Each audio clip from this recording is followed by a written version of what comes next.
Oh, yeah. Sorry. Too much excitement. Thank you, though, whoever threw out that party. I appreciate you. I see you. Just as happy. Just as ready for a Monday. Dude, YouTube, you guys got thrown in here. I'm sorry. That was probably a pretty wild introduction because I was very late on YouTube. Sorry, folks. A little late today. Just getting started with stuff and all those things. Welcome in, though. How y'all doing? Good to see you. Good to see you. Good day. Good morning, good evening, good afternoon, whatever it is you choose. All right. I want to start today out with a sip of tea. Welcome in, folks. Okay. 2 minutes behind, dude. I'm like an hour behind, man. It's a later day today, but don't worry. We're still going to have a good day of talks. It is the finale of Invictus week for Star Citizen. So we're going to check out what's going on for that. Sales and news. And this week in Star Citizen came out, so we'll look at what's coming up in the next few days. I have a little rant, okay? We're going to circle back around to Flight Blades today. And I know that's going to just annoy the hell out of some people. Some people will probably leave for that. But I haven't really talked about it again since the initial messages came out about that, and I haven't really shared an opinion that I think I would like to share because everybody's free to share their opinions, so I want to. And yeah, so we're gonna circle back around to that. We're gonna talk about Invictus week and how that's been going. We're gonna touch on this whole Idris ship stuff because it sounds like it's been pretty gory. Idris fans kind of got wrecked over the last few days from what it seems with just how the sales were hosted for the ship. Gotta say, it's not looking great. It looks like Star Citizen is getting to that popularity point of the bot problems are actually a really, really big issue. Just ask Shifty. Dude, I'm not trying to re-traumatize people, you know? Hello, Chippy. Felix, good to see you. Nordsex, Stilsgar. Hi, everybody. Fola. Hey, dude. You like my nice singing voice there? Papa Kraken. Good morning, Vastin. Holston Coop. Mrs. Tomato. Bert. Pena. PK. Arctic Wolf Zero. How y'all doing today? Nasty Master. Are we good? Toast. Are we ready for good news and bad news? I don't actually have any bad news, but I actually don't really have good news either. Today is more of a Q&A kind of day. We're going to ask questions and get into conversations about what's been going on. There's a lot that's going on that we kind of just miss in the noise still being developed right now. What desk do I have? Does it have a name? You have a name?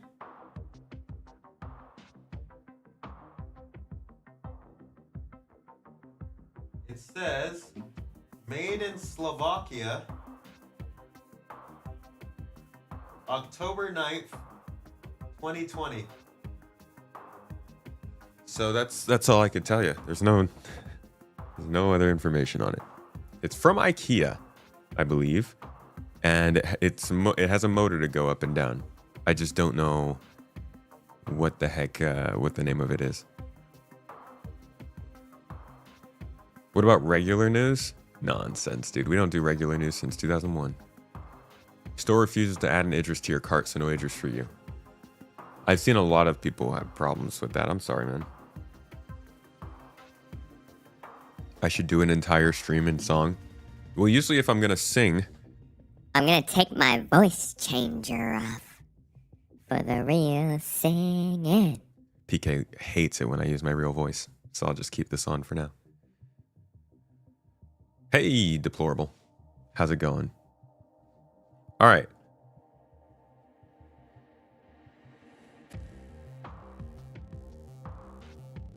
First things first, friends. It is the beginning of the week, which means it is this week. And where are we going? to Star Citizen. So what do we call it? This Week in Star Citizen. That's so catchy, so creative, so good. It's the last week of Invictus, so we'll see if there is anything exciting going on. It's not the first Wednesday of the month, so no monthly report. I wonder what they're going to have for us. So they mentioned that there's still time to spin around to the Invictus week as it draws closed. Whether you're jumping in for the first time or taking another lap, now is the perfect time to enjoy the free fly, which still is going until May 27th. That's tomorrow. So you don't have really much time left. Also really enjoyed seeing your experiences of the big event over on the community hub. For all you community hubbers, Hubbingtons, Hubathons. Let's drop down to let's see what's actually happening this month. So on Tuesday, May Squadron 42 newsletter is going out because the ships of Squadron are ready for their close-up. Make sure you're subscribed so you don't miss the frame. On Friday, that's a big jump. You're going to get the RSI newsletter delivered straight to your inbox. And on Saturday, System 7 Finals with Atmo Esports. Not much going on this week. Sorry, it is a little bit of a musical day. It's expected. It's been an exciting couple of weeks. We're now going to drop into a little bit of a relaxation week. Maybe just one, possibly two. But we're probably going to get the monthly report next week on the 4th. So that should be interesting. They'll also have a roadmap roundup on the 4th. And I believe next week is Alien Week. So they should probably release at least some kind of a interesting lore puzzle to do. And they might do a ship, but guys, I don't think they can be bothered for alien ships right now. Right? Like that's, if we're looking at the way that they are prioritizing their development and work at the moment, I would say alien spaceships is probably so low on their priority list.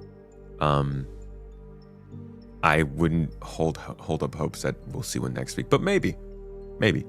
Either way, last week of May, not really much going on as Invictus week ends and the free flight ends, and we don't even have a Star Citizen live this week. It's going to be quiet. It's kind of funny because we're traveling next week. I wish they did this on the week we were going. I could probably plan that out next time. Mrs. T, this is probably the week we should do our trip. So silent, so quiet. Oh well. I'm sure we'll come up with plenty of drama and things throughout the week to go over. Because that's what we do, right? We just manufacture the flight blades. The drama.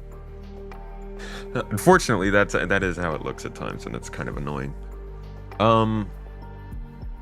Why Happy Monday? We need to go to work after weekend. Because it's still the holiday, right? I know some people got holiday off right now. Anybody chilling in a place they wouldn't normally be in on a Monday? I know that's mostly just for Americans at the current time. Summer might actually be a bit busy with patches at least. Yeah, I mean, I full on agree. It's looking like we're going to have the best summer Star Citizen's ever had. Which isn't saying much, dude. The summers ever since 3.16, which is which is a long time ago. It's kind of nuts to say that. It's a little bit crazy to think that basically their whole delivery model of updates shifted once 3.17 hit, and we never went back to normalcy. And before 3.17 was 3.16 and 3.15, and that was like, I want to say that would have been 6 months. 6 months with an inventory. Like, I don't think that really lands how I want it to. But to me, it's crazy. Like, we haven't been playing a functional environment for very long. We couldn't even store stuff, carry it with us, and then deposit it somewhere else until 3.15. And then 3.15 hit, and the next year we saw one update because of 3.17, one numbered update. And then the following year hit, 3.18, basically screwed up half that year. So we only saw 2 updates that year.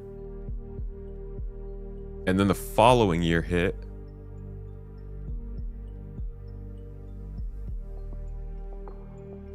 toes. The following year hit, you got 319, 320, 21, 22. Oh man, I don't even remember what happened with those updates. We don't talk about the 318 patch. I still know people who hide from the light when you mention it. What even happened with 319? Kind of blurred out this section of my life. That was a lot. 319 came out in May. Yeah, and that was basically just to fix 318. And 320 came out after that to fix 319. And then 321, right. They just like tumbled through patches during those 6 months in order to just get the game back to a normal state. So this year, 2023 was a rough one too, which we know that. We just went over the financials of them. And then 2024, you guys, I mean, that's not that long ago. You guys know that well. Once again, the whole year kind of got messed up because of the weirdness of 4.0 and server meshing. So like it's all the way back here is when we were in a normal time. And like I said, that was when we got a freaking inventory. But you know, in that time, we see entire games get produced and delivered. So can't really say much. You basic gremlin today instead of work, Arctic Wolf. Very nice. Chippy, you just finished work. Okay. McD, you're off work today. You do too. In bed, not at work. Vastin at home. Very nice. Well, happy Memorial Day to you all. Happy Memorial Day, and a thank you to everybody who has put in the time. And thank you, Mom. I know it's not Veterans Day, but like, you know, honor the folks. 317 was a great patch. Yeah, it was, because they had a full like 8 months to make it stable. To be honest, you hope they just release the social updates teased at CitizenCon sometime this year. Oh, yeah, that would be good. That would be good. Like, how much does everybody want to be able to... That's for later. How much does everybody want to just be able to save, like, even just a party chat? I recently made a new global chat for GII in Star Citizen, and I started adding people, and I'm getting further and further into adding people, and it's just such a miserable experience to do, because you don't know if the events were going through. You're clicking on the buttons, and you don't know if they're responding to you. You have to scroll through the super laggy Mobi-Glass. It's just needs some work, needs some help. Where was that panel anyways? This one. Yeah, this stuff looks great. Honestly, I think this is one of the best parts of it. These beacons. They're basically player-made missions.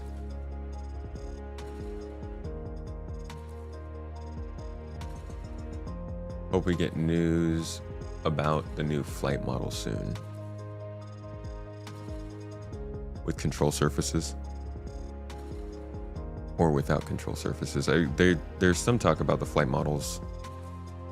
Mainly some IFCS stuff. Like actual uncoupled mode, maybe. What do you think about the Asgard? Honestly, cool ship. I put out a couple videos about it on Space Tomato 2 last week. But it's a cool ship. It seems very, very useful for the current game. I would be interested in seeing what's going to happen to it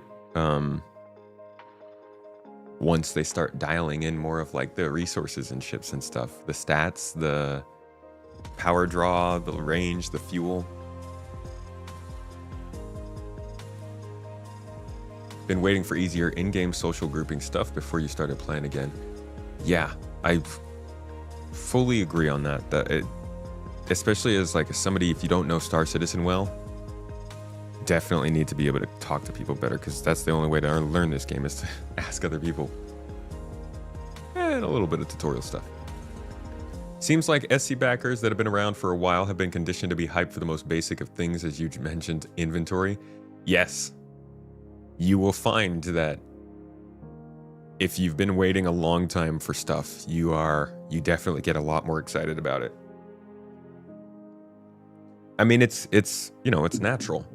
You literally can't be disappointed in something if you don't know it exists, right? So if you come into Star Citizen and you didn't know a world before inventory or something like that, then it's easy to not really be as affected by the fact that it's coming in or something.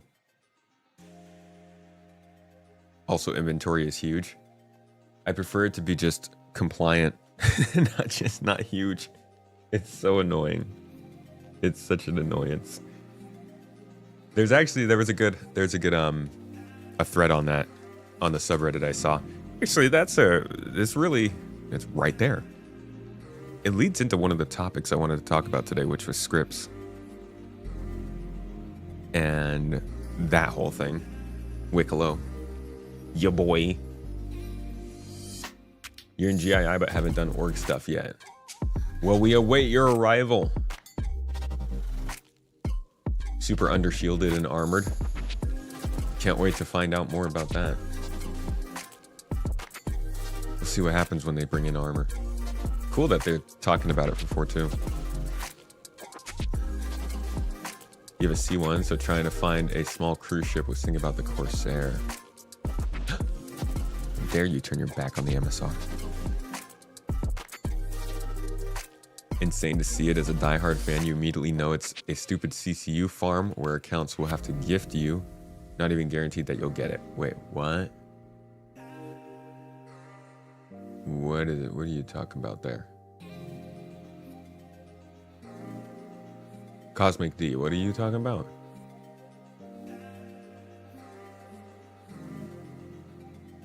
I love the Prowler, but can't justify the spend. Is there a way to drink or eat without having to open the inventory? No. Yeah, you still got to use your inventory. Sorry. Why don't we have water bottle quick holsters? I don't know. Did you get your Kraken? Somebody else got my Kraken. I'm just going to take it from them in a few years. I'm kidding. I'm not stealing stuff from people.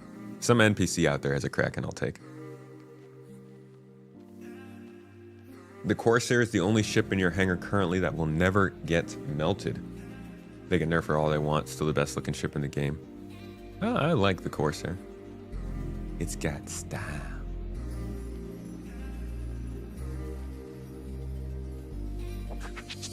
Don't even want to turn in your scripts right now. It's so annoying. Yeah, we're gonna get into that NordSec. That's inventory is. We talked about how it came into the game, but it needs a lot of help. It needs a lot of help, and we've been waiting. Honestly, CIG, can you guys just move your whole ships team over to the inventory team and have them make the have them make all the inventories? I mean, that's how it works, right? Drinking a Coke takes more extra steps. Well, you see, repairing a simple machine is nothing more than screwing on a couple bolts. But my friend, you want to repair your life, you want to repair your body, you're going to have to do what matters. You're going to need to open your inventory, friend. Sorry to say. Dedicated to finish Squadron 42 and can't miss the team to make 2 days of demos and development panels, so they'll shrink it to 2 hours.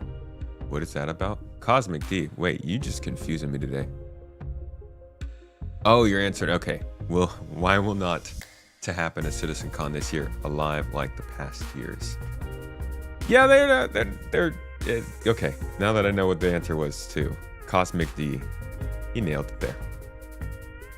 They just they are not here for Star Citizen this year. I mean, they are, but in a very supportive way. They're just the friend with the hand on the shoulder. They're not actually taking them to the hospital.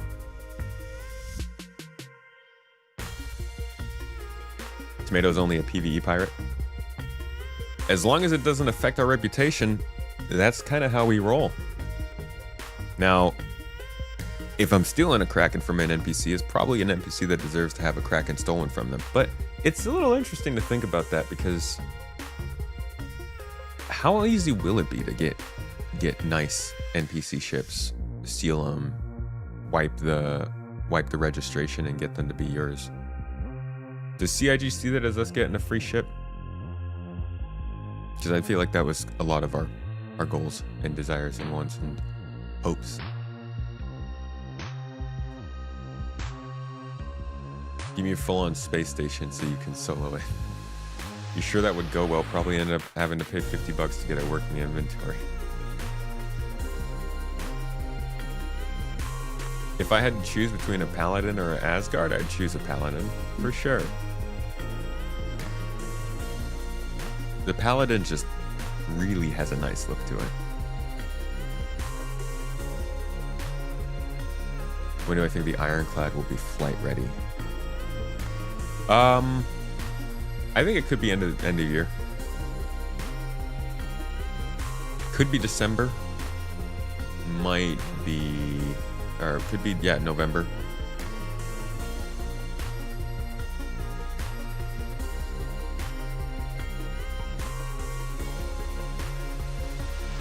Kevithar, you had me pegged all wrong. What do you mean?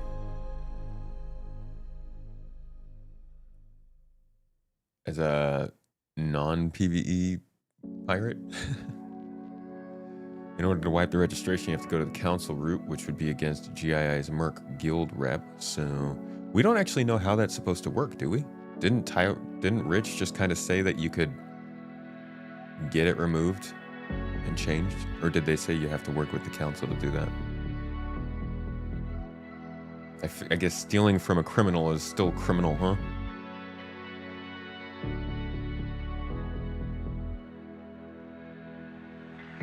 Wiping serial numbers a year is supposed to be a hard thing. Right. So, is it? Will it actually be?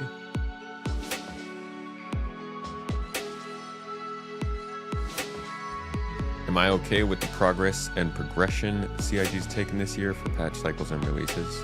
I like it. I like what they're doing this year.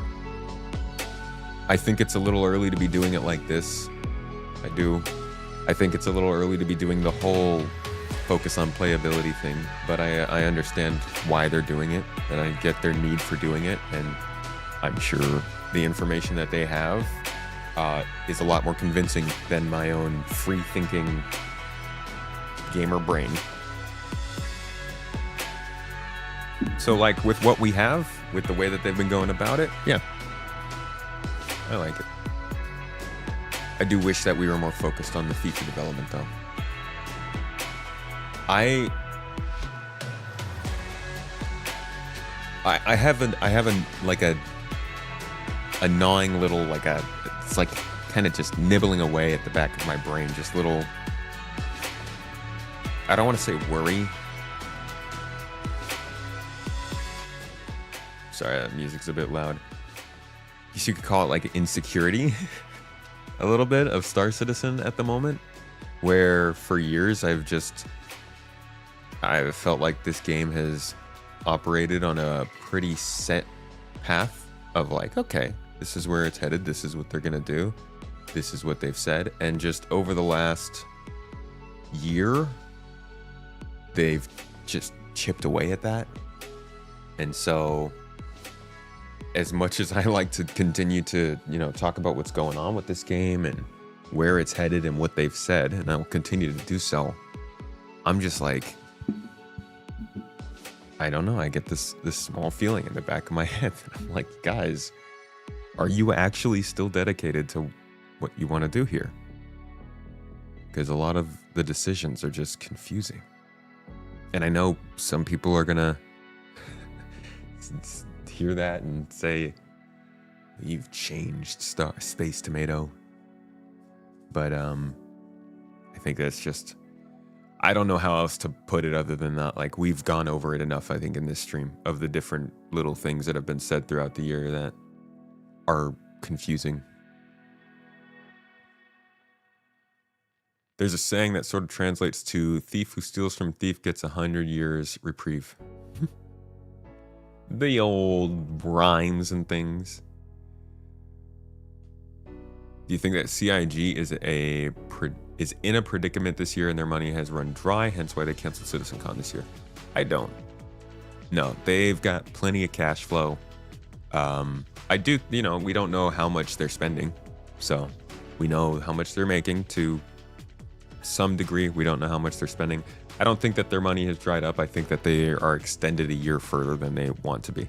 If, like, as a big company, if you start doing stuff to make more money, it's before the money has dried up. It should be, at least. It should be well before the money has dried up. Your projection should be able to tell you how much money you will be making in a couple of years, even given various economic complications. Like, obviously things will come up that'll change your outlook and change your predictions. But I do think that generally the financial decisions you're making are for the company a year from now or 2 years from now, as opposed to what's going on at that exact moment. So I do think that it's something that we saw start to pick up last year more with the in case you missed it sales. They started to introduce more of the ships that weren't expected. The F8, they finally got the Super Hornet Mark IIs done, which should have been done a while before that, but they did it. Done into the game, not done. So I think that they have been money conscious for the entirety of this project. Let's be real. It's never been an easy balancing act, but I think that they've been very money conscious since maybe beginning of last year. Because if we look at all the financial plans that they made, the investment the Calders made back in 2018, a lot of it seems to line up towards an expectation of good growth and revenue around 2022-ish to 2023. And maybe those numbers aren't, those numbers weren't made in 2018, but like that's what we saw when I looked over the financial agreement with Morphologist last year. That's what was still kind of shown in the financial listings for 2023. It showed that they kind of shifted that burden forward another year or two, I think. And so I think genuinely Squadron just took longer than they thought it would. If we just like section off everything from 2018 forward, I think around 2018 time, they were like, okay, Squadron, we want to try and get around again to working in 4 years. And I don't know what the heck the idea was with the beta in 2020. I think that was a dumb idea to even publicize that. But I think then they fell behind once again where they wanted to release it. And so they don't have that cash inflow from Squadron, but they do have the acquisition of a new studio. They have the creation of a new studio in Manchester. They relocated themselves in Germany. They expanded their employee size from like 700 to almost 1,200 people. They did a whole bunch of stuff, I think, with the expectation that there was going to be the release of a AAA quality game that got a lot of attention and a decent influx of money and enough new people into Star Citizen to keep them going for quite a while. But everything took longer. Even server meshing also set them back. So Star Citizen wasn't in a place where they could actually have it sit alongside a fantastic Squadron release and bring those people in. So both those things got set back, I think, 2 years past their expectations. Again, just looking at the last like 6 years. And so I think we're feeling the financial burden of that. Well, I say we. No pyro to Nick. No money till Nix, right? No pyro to Nix. No pyro till Terra. But yeah, that's my view of it. I don't know if that's true. I could be completely off. That's just my opinion looking at how everything has gone. And I do think that's a predicament for them. I don't think they're running out of money though. They're just very nervous. So maybe they are.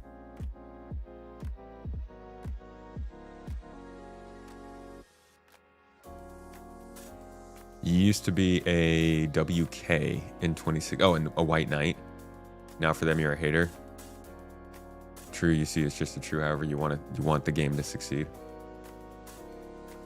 Sounds like something that a hater would say, Naroshi. If the company folds, who owns the IP? Chris?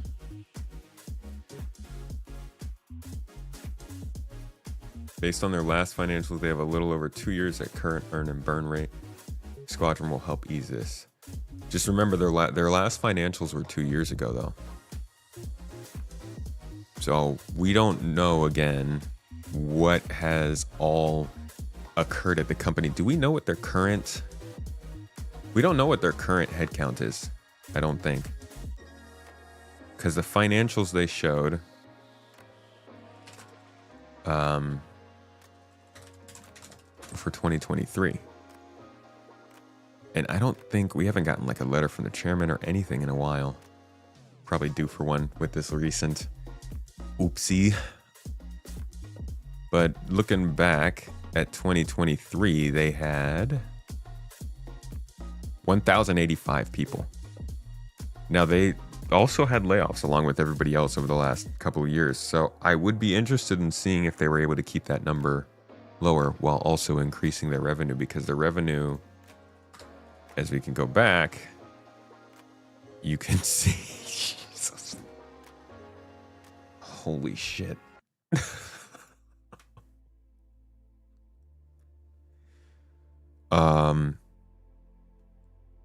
Dude.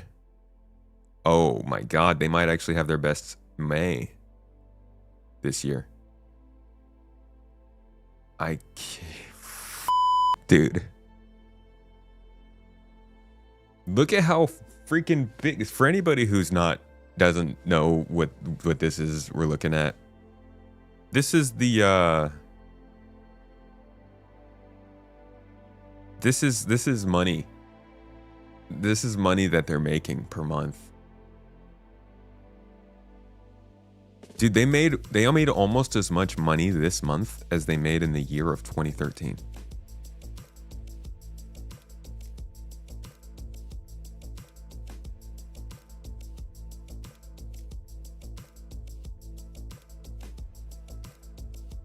This is insane, man. That's crazy. They're gonna make like $140 million this year if they keep up this rate.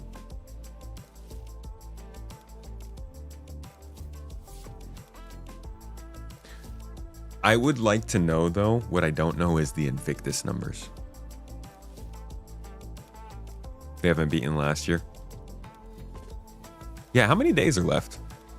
Just tomorrow, right? Today and tomorrow?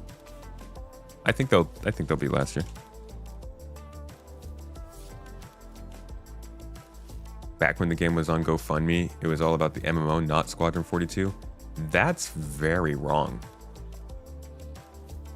Where are you getting that idea, man? Squadron 42 was definitely at the GoFundMe.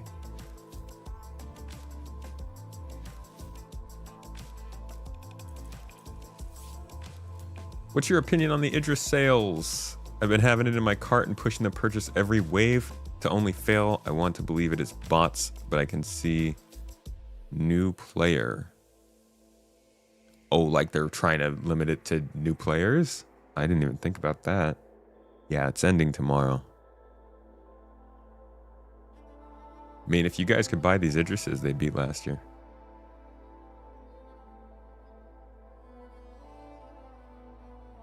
Imagine that income growth will accelerate as the project gets more recognition and exposure. Yeah. And I'm really, I'm happy about that because the game needs to expand, but they really got to be careful about the long-term health.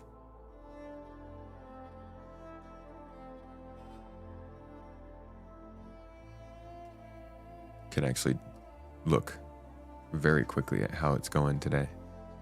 Did they it's just a finale, right? So it's just what? Everything's available.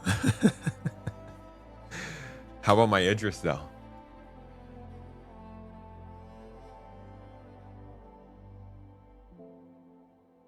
Secure the future.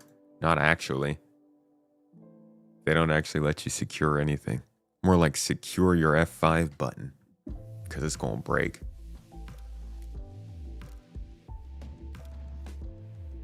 Wave 6. Yeah, so these are all gone. I don't even know what's going to happen with with all these ships in the future, man. With them releasing the Idris pre-squadron, do you think they might release the Javelin pre-squadron? Anything can happen now. absolutely, it could release a Javelin pre-squadron. I don't see why not. You think static server meshing will succeed? It seems to take so long. You mean dynamic server meshing?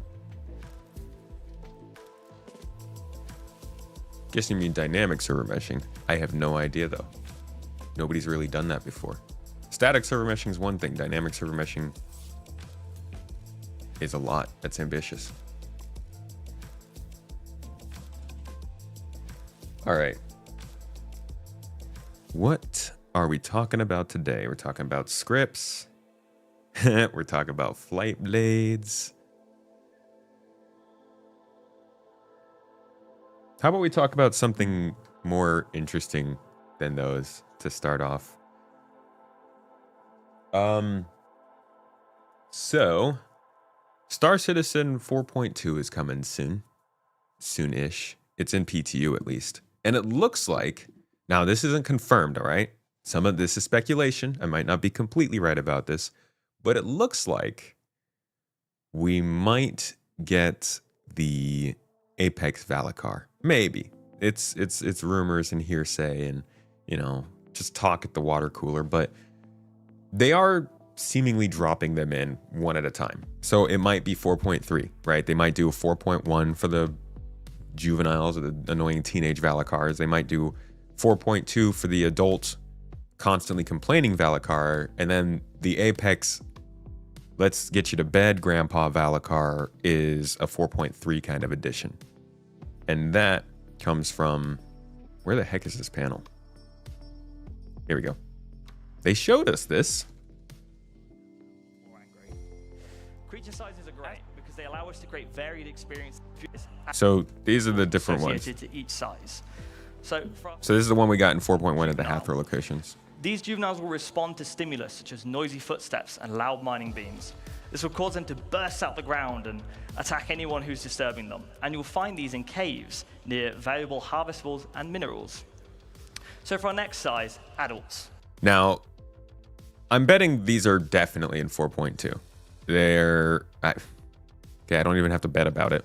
I think anybody who's paying attention to vegetables, green nutritious vegetables would know. Leaks, if anybody's paying attention to leaks, they would know that these are going to be in the next update. So, that's another one coming in, another sandworm. The adult Valakars know not to pick fights and tend to remain to themselves. However, if you exterminate too many juvenile Valakars, this will cause adults to show up, which are 3 times larger and a lot more angry. Creature sizes are great because they allow us to create varied experiences as well as show you how creatures grow and evolve in the environment. Video's quiet.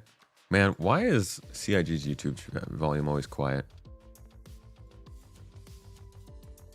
Environments they live in and grow up in. Beyond that, we have our Apex. Apex, this is the big one that they battled up in the whole demo. I wasn't really that interested in this when they showed it off. Like, it's cool, but it's really not.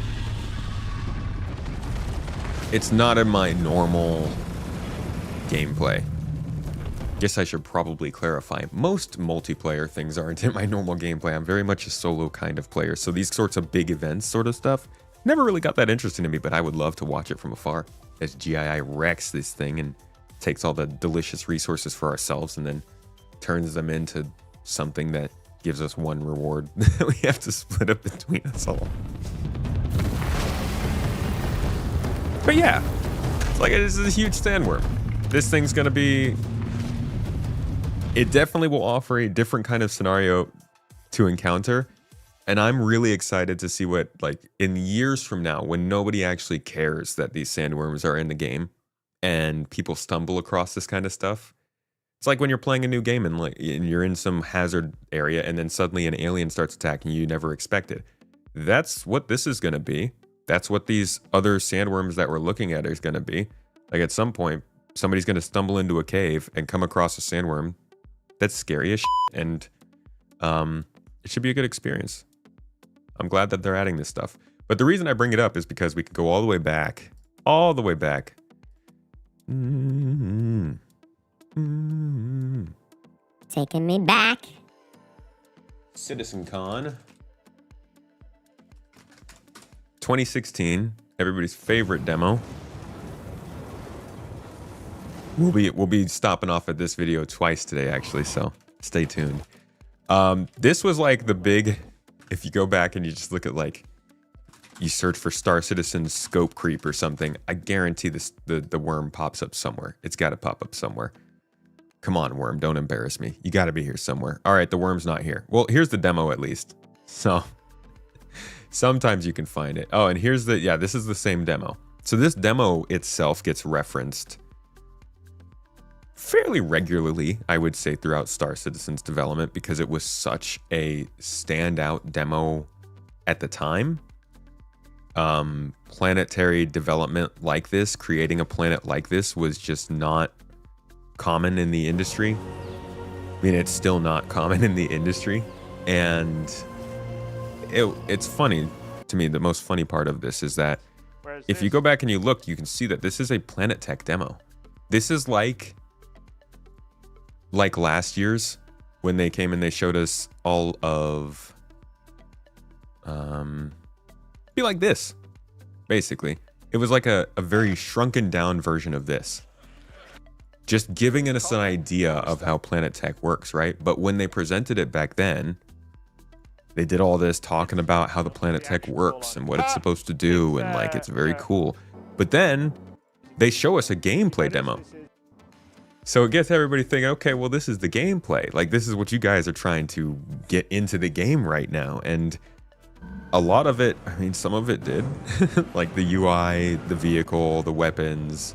Okay, sure. But the scenario, the travel, the actual planet itself, and of course, most importantly, as of today, the sandworm never materialized. And so it became like just an icon. Absolute icon, a monument to the scope creep and just presentation style of CIG and how they would come up with these ideas, show them at a CitizenCon, and then take absolutely forever to get them into the game. And here we are. Beep beep, we made it. It's forever. We are looking at getting the sandworm into the game in 4.2. So right now it still says new creatures, mysterious, but I think we're all pretty aware that it is at least the adult Valakar. Might not be this Apex boy, but it's something bigger, and they're working towards it. Maybe that's 4.3. So that was the first thing that I wanted to talk about coming in 4.2. We really think we see the Apex? I don't think we would see it in 4.2.0 if we did. I do think that it's more likely we end up seeing it in 4.3. But at least it's like it's in the pipeline. We know we're leading up to it. So it's probably safe to say it won't be in 4.2 and we'll just get the adults by then. But at some point this year, I think we're going to see the Apex coming in. Yeah, they're probably kind of building up towards it. You right, some narrative behind it. Which is funny because these are permanent additions to the game, but they're kind of treating them as an event. Like the whole, oh, you need to hunt them and get their resources and stuff. Yeah, that's all temporary. That's an event that's based around the regen crisis. But the idea of these space worms being added is permanent. So we're just kind of being like, oh, they're getting larger and larger. They're moving in more quickly. And then next year we'll just be like, okay, I guess they're just all here permanently now. They just had that one growth spurt, and now we have all versions of the Valakar. That's not the only thing, though.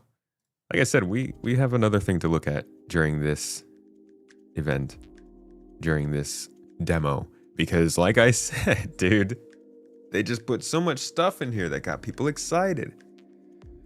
Somebody said space whale bait. Dude, this is just space nerd bait. Like, you don't have to be interested in spending money on anything to just get so excited seeing something like this. And they knew that. And they currently know it. That's why they built a game around it. But you really had to figure out how to market it well to last this long.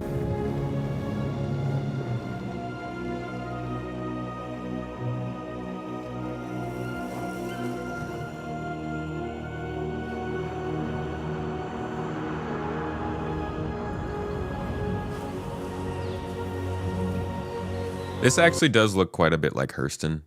Like, I do think they've gotten to the point where the planets fit this demo. If there's one team that's always been pretty reliable from CIG. Oh, my camera went out. If there's one team that's always been pretty reliable from... Why is this camera going out, man? What the actual f... All right, I'll let you guys watch this while I fix this.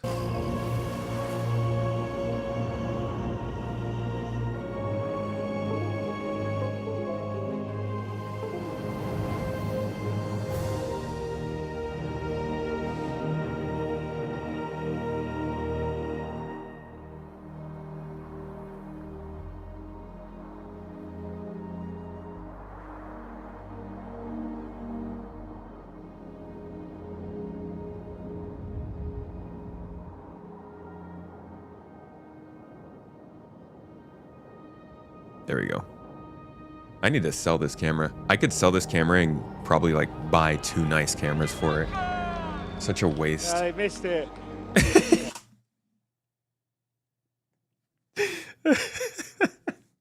All right. Say what you will about Chris being on stage for Citizen Cons and like just saying all kinds of stuff he probably shouldn't be saying.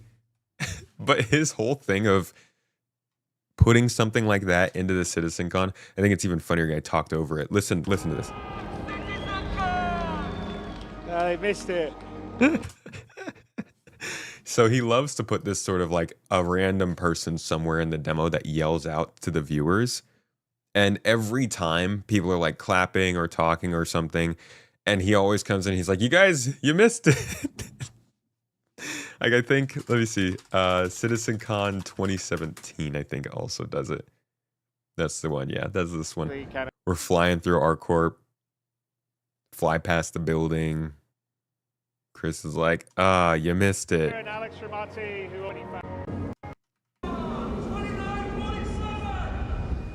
Okay, we didn't miss it there. But he does like to call it out. There's the tradition. I'm sure it's in 2015. I don't know where it was in 2015. I don't remember that one, but this one always makes me laugh. He's so proud of it. Toes. All right. So here was the other thing that I wanted to point out. Contrails. So we're heading towards the distress beacon. So the idea with this would be that, you know, you potentially could get a mission where you get a distress beacon and you're going to find out on, you know, in this particular case, this planet. So we're heading towards it. Wait, do you actually think they changed the Kickstarter to make it look like they were focused on Squadron? Come on, man. The pitch video was from Squadron 42. You can't say it wasn't part of the project. That was from the beginning. The whole thing was, we're going to make a persistent universe, and Squadron 42 lives in that universe, and you play it, and then you go into the persistent universe. It ain't hard. It's simple math. Unfortunately, that didn't work out. So they changed it all. Probably for the better, considering how big they wanted the game to be. Anunzi, thank you for the sub, dude. Chat smells tomato is a nerd. Star Citizen is a scam. Okay. Banned.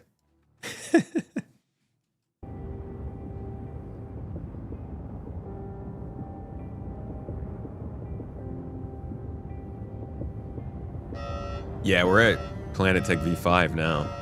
Alright, so I think this is telling us the atmospheric conditions are unsafe. They changed from V3 to V4, I believe, when they changed their height maps. The V3, V4 changeover was a very small one. V1 was this. Well, actually, V1 was Delamar after this. V2, I believe, was when they added Microtech, I want to say. That might have been V3. It's hard to remember. And V3 was height maps. I made a cinematic for that, I remember. And so we're working towards V5 now. I don't remember when V4 came in. Just a lot of Vs. One of the key gameplay things you want to do on, because obviously the planetary tech is going to allow us to have a whole bunch of play areas we don't normally have, is to encourage players not to always, maybe you can't always fly there. Maybe you have to get out and use your rover, for instance, which you have. So that's something that gets said in speculation all the time. It's something players hope for. It's something some players don't hope for. They don't want to have to get out of their ships, but it is an idea that was planted right here. Actually, planted well before that. It was watered here. And this was the kind of one in-engine demonstration of how they wanted it to be. And the best way to do this, honestly, is weather. Having a color. So it's fine. Let's go find a landing zone that's on the edge of the desert plain.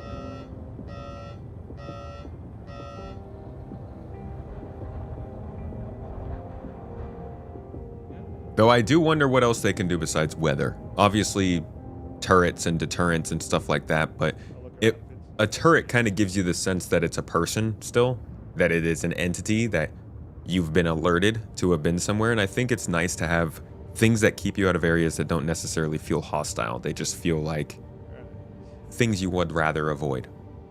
Wildlife, maybe forests. They could have the forests be so dense that you just can't land in those forests, so you have to take a vehicle in. But then they need to make sure that they make paths throughout the forest you can drive a vehicle on. So I think there's a lot of stuff to consider when it comes to Planet Tech. But like I said, Planet Tech team's usually the best at what they do in this company, besides maybe the ship team and marketing. That being said, less rocks, please. Please. Please. Thank you for your hard work as always. What news brings the new week? Hello, Talus. Welcome in. This week we've got some interesting things to go. We're going over interesting features coming soon that they used to talk about a long time ago. And maybe some more stuff more recently that will make people not super happy with me. I know it's a small thing, but I always want to have the landing gear pressed when you land.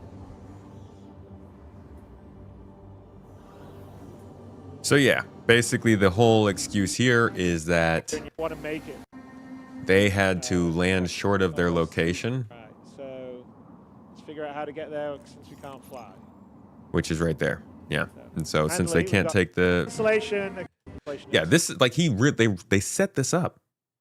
Listen to him. He's like, oh man, we can't fly over there. We need another way to get there. We can't fly. So, handily, we've got the Constellation Killer. So we have a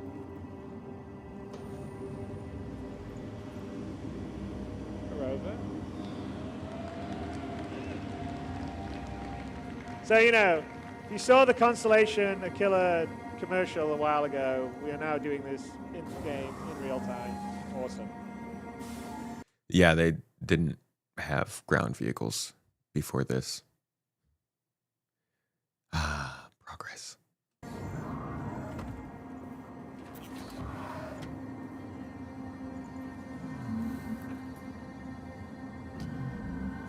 Let's see how the ground driving physics are.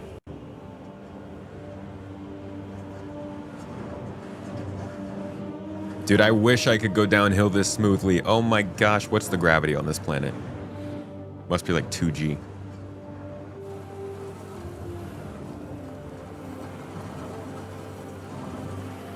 Not enough spinning and flying into the air, to be honest.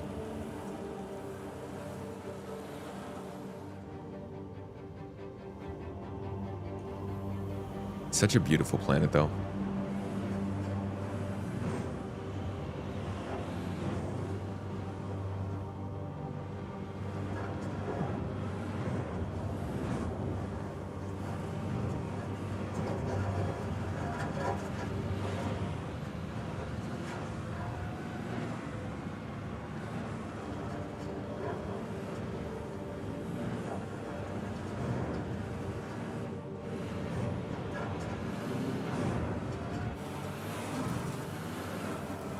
And unlike, all those mountains we see, if we have the time, we don't here, but I'm sure when you guys get on Croc Planets V2, there will be lots of videos where people walk all the way around the planet, or they go to the mountain they see in the distance, because that is not a skybox, that is actually the proper mountains and geometry. You can go there!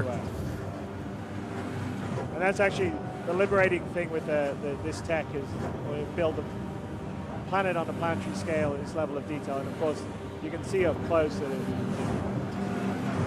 Looks like what you see at Battlefield 1, for instance, in the desert.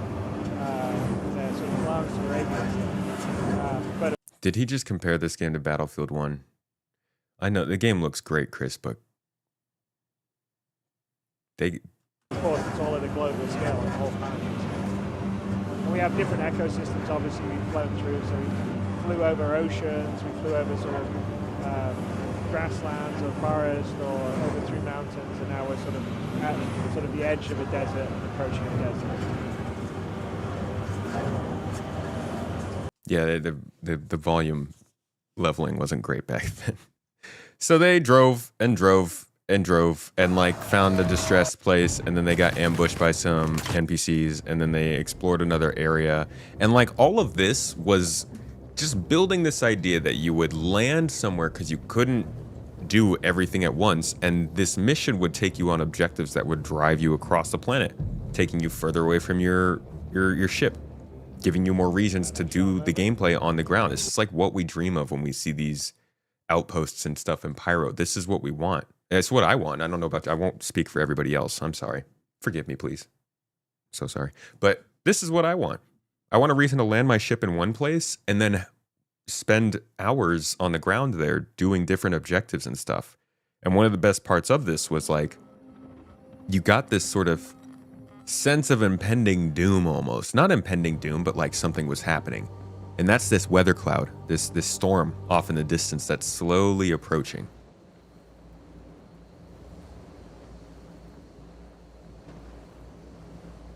Not a single rock on the ground.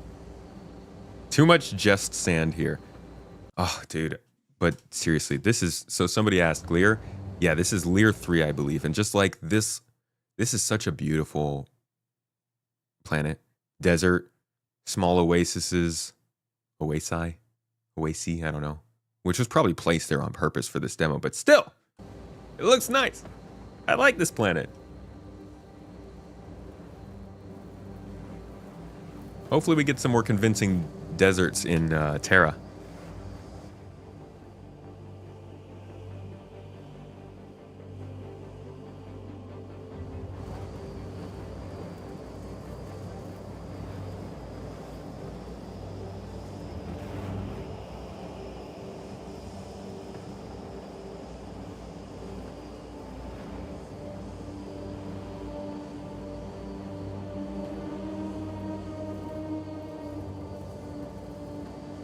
One more escape pod, which we linked to when we activated the other escape pod speaker. So Vince, by the way, Vince is our lead QA in Los Angeles. It really would be nice if the ground gameplay played like this, man. It's just so painful to drive places right now. It's so freaking painful.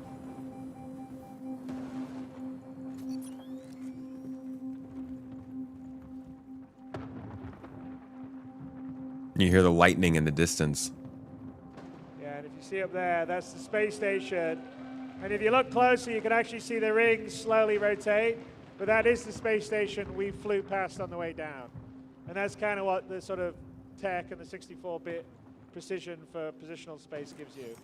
We just can have this dynamic range of scale that I don't think any other game has. So I would really like, though, I have a video for supporters, if you're like a Twitch subscriber, or if you're on YouTube or Patreon supporting. I have a video about wanting to change the scale of the planets in this game because of this skybox. It's a lot about it. Like, it's really hard to find a scenario in which you'll see two planetary bodies this large in the sky here, but I think if they change the scales a little bit, at least in places like Microtech, you'd get views like this more often. It's just such a cool view. We just can have this dynamic range of scale that I don't think any other game has. So all this up close detail at this level, at as high quality first person as you see in any other game, but on a global or a planetary or even big sandworms will be here in June. I think the adults will, but I agree with PK. I don't think the Apex will. Next star system I'm thinking is early next year. Just to set expectations. It'd be great if it came at the end of this year. Maybe they'll do that, but I think that early to mid next year would make more sense. If that, it might even be later next year. I think Nyx is pretty square set for next year.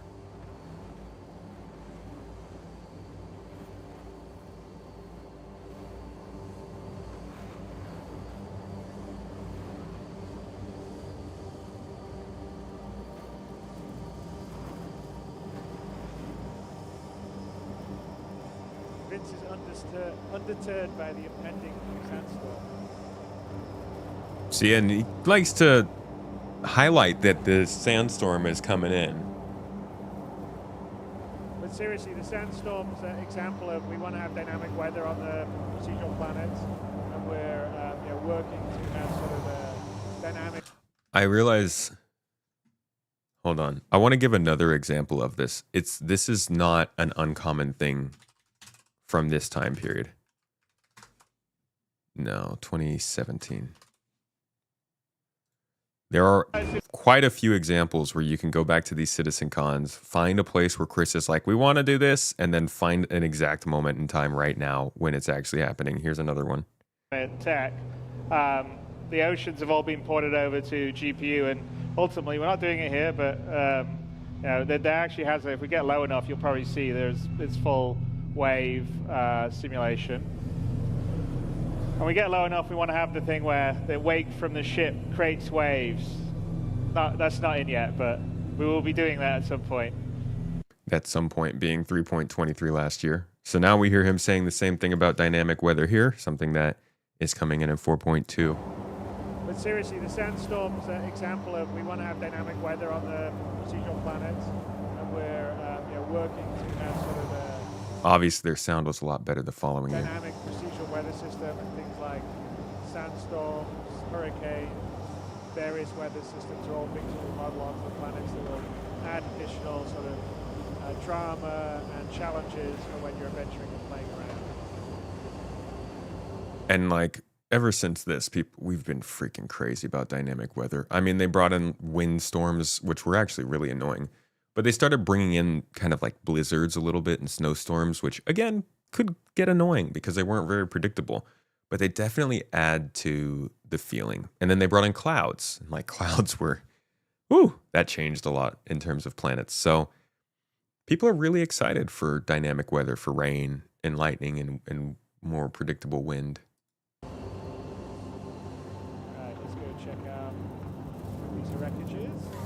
Oh, the weather in Red Dead Redemption 2 is incredible. Nick's system is not with the jungle. Terra has jungles. Nyx is pretty desolate. Nyx has 3 planets.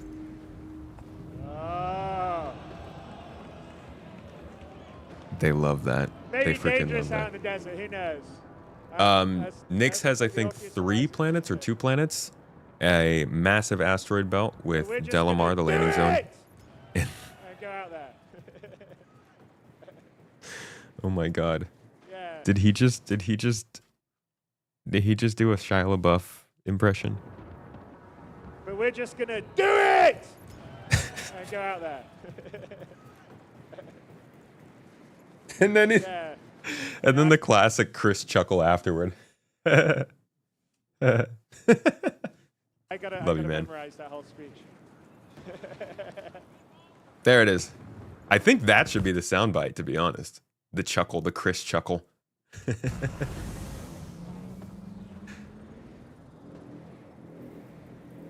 I would hope Nyx would be there quickly, but folks, I think the biggest thing that they have to deal with when they're making these star systems is all of the missions and specific points of interest. And it doesn't seem like that comes quickly just yet. This year, yeah, but if they're working so much this year on the active narratives we're doing and all these missions they're dropping in now, then can they really get them good to go for Nyx? And when I say good to go, I mean like in a predictable or in a reasonable way. I don't want to see Nyx get dropped in and feel like Pyro 2 or Stanton 3. I'd like Nyx to actually have a different feel than the other 2 systems, which even outside of the law system, it just depends on factions and reputation, and I just don't know what they're doing with that. So I would be interested with Nyx coming in, but I want to know it's actually going to matter.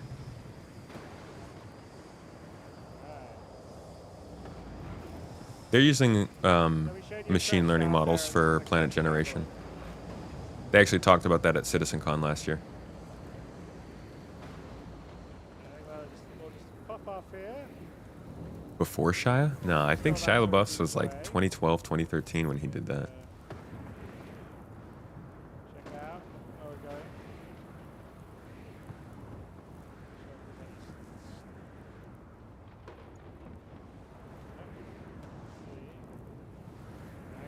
second. It's like there's a sad note. Okay, let's keep going so you can actually see the weather. This was the canned part, which I think was funny because Okay, let's get out of here. Shit. Come on, hurry up, Vince. Go, quick. Jump.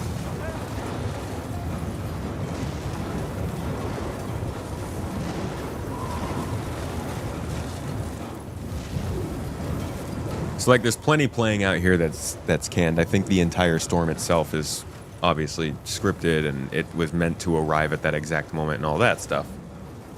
But it's supposed to at least give some vibe of this, and I think this also gives me the energy of the radiation pulses in Pyro, where you just need to make sure to find some temporary shelter till it passes. So, you know, we're right here for this. I don't know where the Pyro radiation pulses are, but it does look like we're about to see some rain and storms that will cause ships to not be able to go places. And as artificial as that might feel at the time, it's a start. Definitely need more reasons for ground gameplay if they're going to keep on putting these ground vehicles out, giving us ground locations and stuff.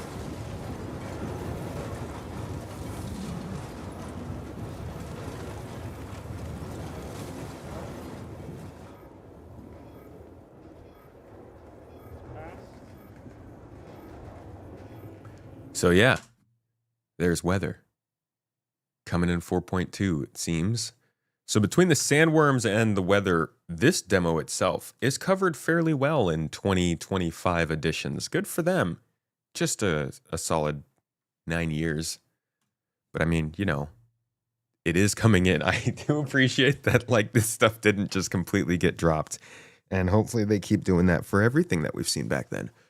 The other thing, though, this is not the only CitizenCon that they have graced with some additions coming up soon. CitizenCon 2019 also has the lovely disguise demo, the infamous break into the security facility demo.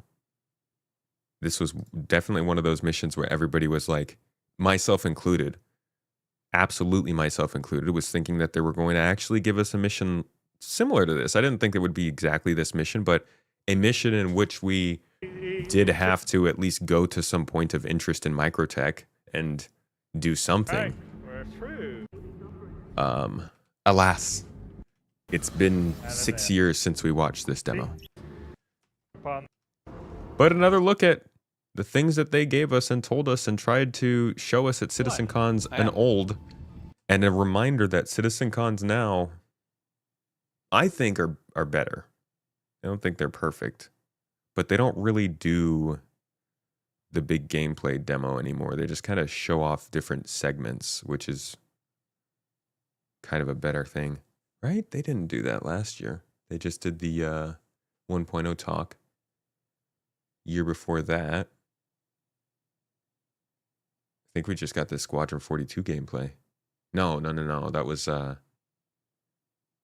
I don't remember the year before that. That's where I was. I was too drunk. I think you'll find everything you're after just over there. Ooh, over there. Thank you. So this is you getting a disguise, but it was horribly RP'd. And it was made to show off the cloth text, so they had to pick it up off of something. And it got kind of stuck, which was awkward. Nobody saw that. So, it's early days yet, but the idea is that all the outfits, like the cloth outfits you have, will be physicalized. We'll have some stuff we'll show a little later. So we have the sort of new cloth stuff that I think we've shown in early days before, but you'll be able to take your jacket off, drop it on the ground, it will crumple on the ground, wave it around. Early days. And so... Those early days are very long. No, that was a Valkyrie. This is a long time ago. Suits, armor, and we're also going to be very focused on giving you positive and negative reasons. So like, if you have a big armored suit, that's not something you can sit down and say, fly a fighter with or something, but it may be what you need outside to survive a hostile environment. Now, they still talk about this. I don't want to see them go back on this at some point and be like, oh, we feel like players have been really impacted by the fact that they can't wear heavy armors while flying fighters. So we're going to give you the ability to wear your like, I hope they stick to that, because that was also a thing that was like, okay, there are reasons to wear different types of armor. And they still talk about it. Environment. So I'm So we grabbed the chip already. Yep. faithful on that one. Yep. Okay. Let's head up and get on the worker shuttle to the Microtech. They also used to do these. I'm sorry, I know I'm talking a lot. They also used to do these demos where Chris would be like on the stage, both directing the instructions, explaining what's going on, talking to the crowd. It was just so much, and I think they do it better now. Research facility. Hello, everyone. It looks like we've been given your clear. Thanks so much for waiting. And this Another fun will allow us addition to that we embed saw in this UI demo. and interactions much easier in the game. So we're up on the rooftop shuttle area.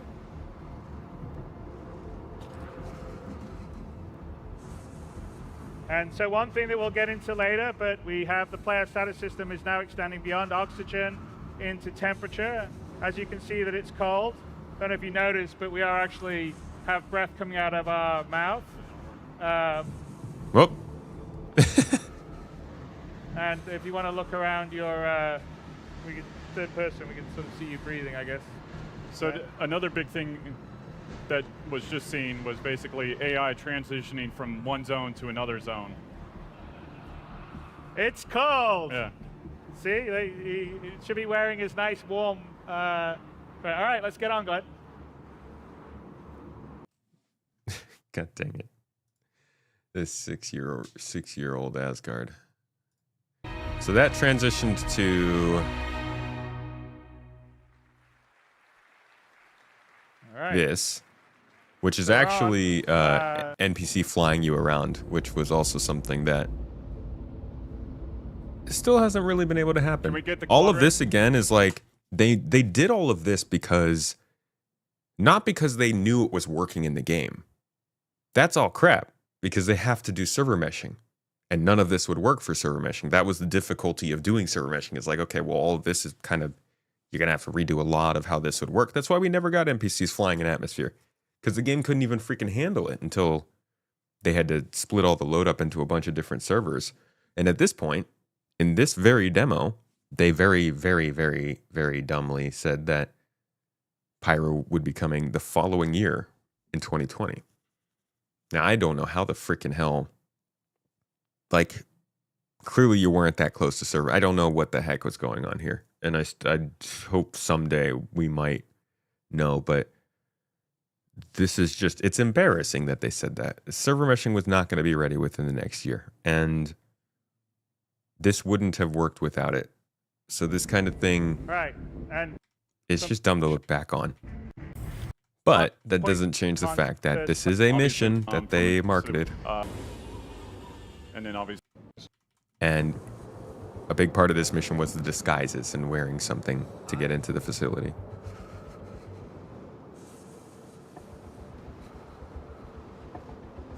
Hey, Space Marine. Good to see you today.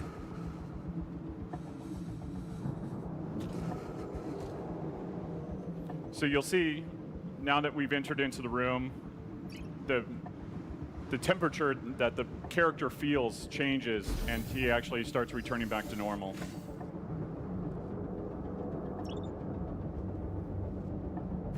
Yeah, we need more civilian life in this game.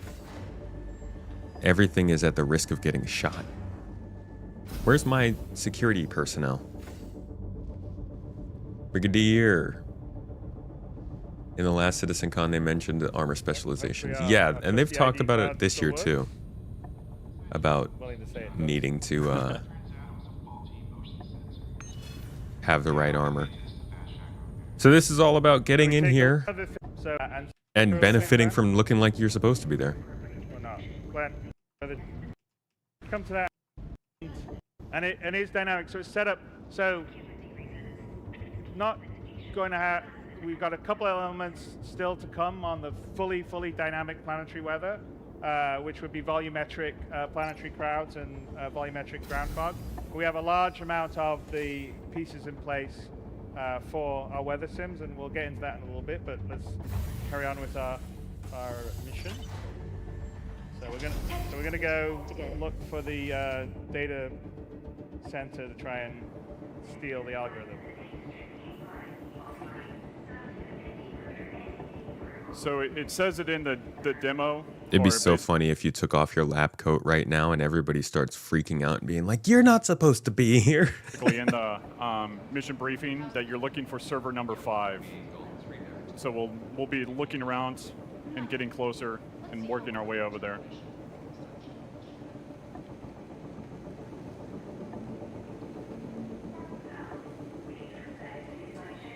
Try not to be too conspicuous.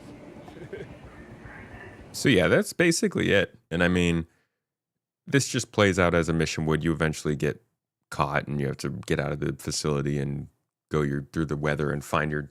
It's like a whole thing that plays out. It's one of the old demos they used to do at CitizenCon, but it's built on, again, a function of the game that just people didn't see come into the game for the longest time.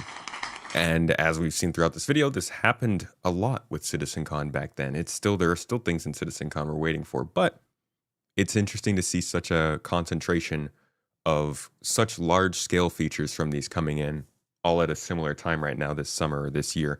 And also throughout these last sort of 12 months. And I'm sure in the next couple years, we'll see a lot more of this stuff solidify, because finally they've just gotten past that big hurdle of server meshing and getting the game engine into a place where they can actually put time towards these game features. And hopefully after Squadron comes out, even more. Maybe. But yeah, that's just some CitizenCon. I don't know. I thought that'd be interesting. All right. Until the next time. We can keep watching on the stream. That was just for YouTube. I don't need to keep dragging on. Thank you for the bits, Space Marine. And the idea How's your weekend, man? Missions in the longer term is to have the ability to do like stealth gameplay instead of combat gameplay. So solve some puzzles. Yes. So it's not just going to be about... You know, I just realized I didn't even explain... I didn't really explain how that's going to be in.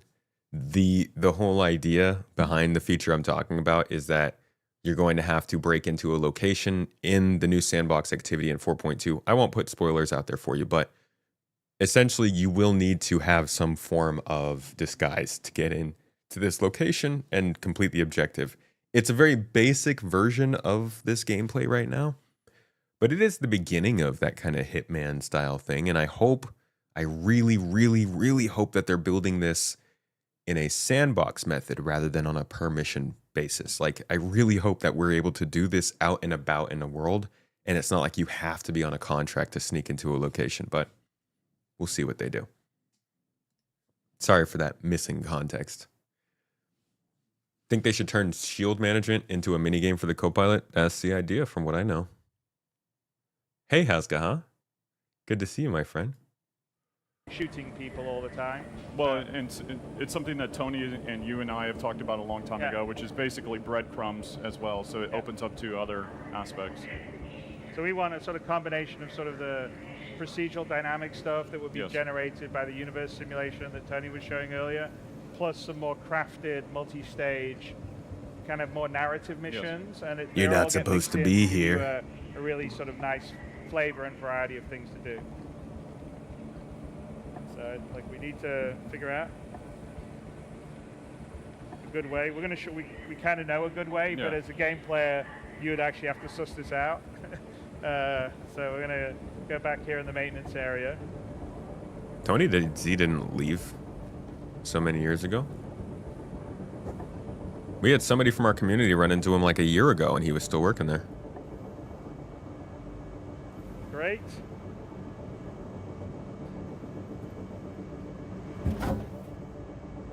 Yeah, shield management definitely isn't engaging yet.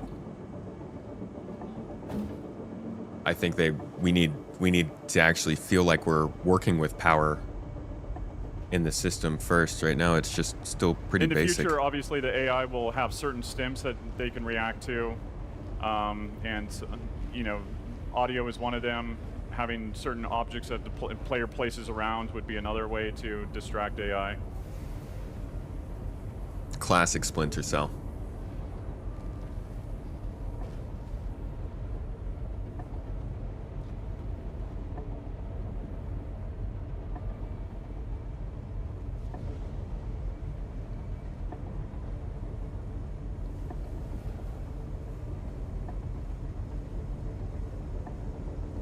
And, you know, Oh, they were definitely timed to walk away there. and then, you know, again, there was things like we took the You guys ready? There's another feature sneaking in here that we still haven't really gotten on a large scale. It's in the game, but it's almost never useful. Glenn's going to take his paw. There's The like multi-tool? locks on the multi-tool, and we can pretend we're going to pour them off, or not. There we go. But yeah, this is the idea. Is, you know, like the FPS like the multi-tool has different modes: cutting, could Welding, be mining, yeah. could be welding, repairing. In this particular case, we're just going to cut the four kind of hinges, locks off, so we can take the grate open and get through it.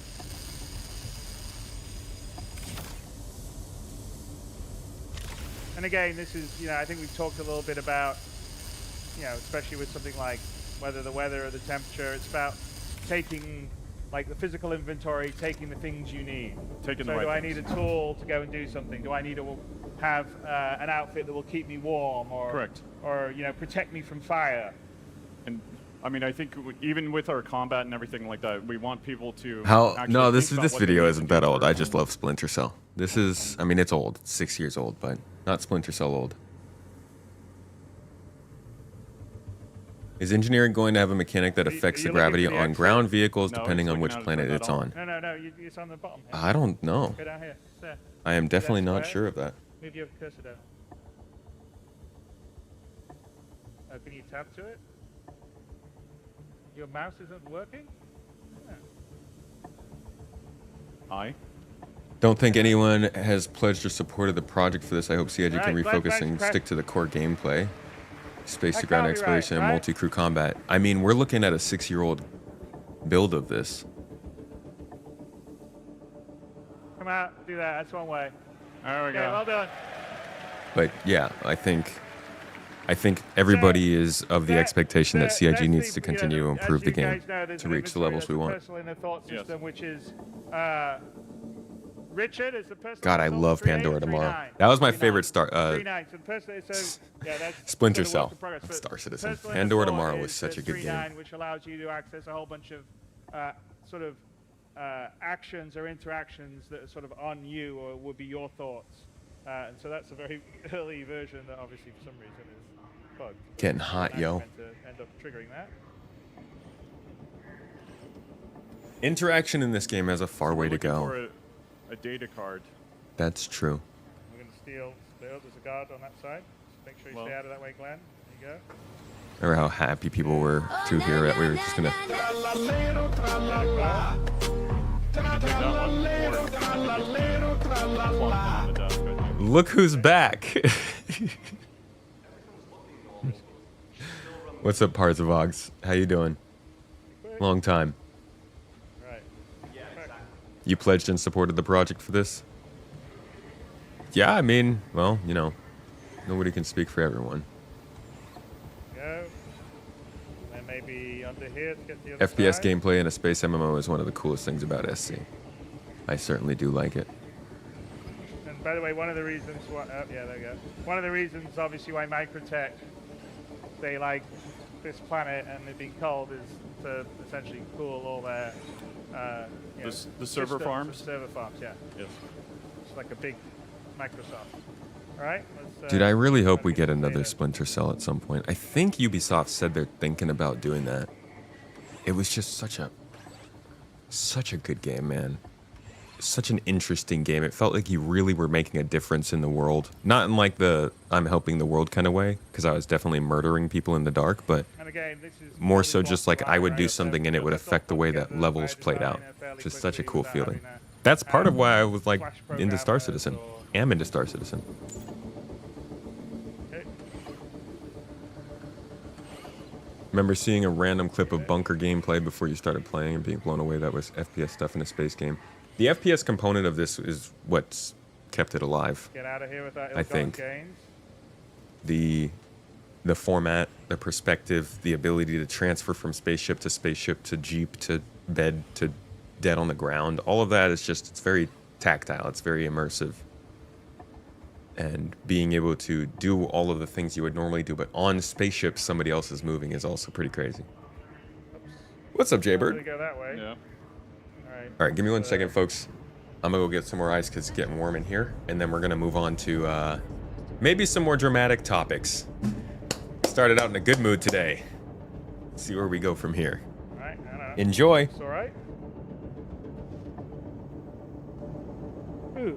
All right, Glenn. Just pretend that you're blending in.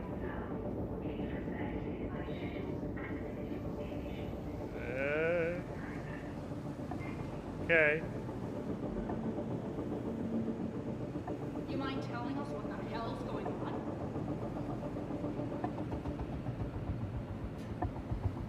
Hey, talking to you! This is our project. You can't just freeze us out like this.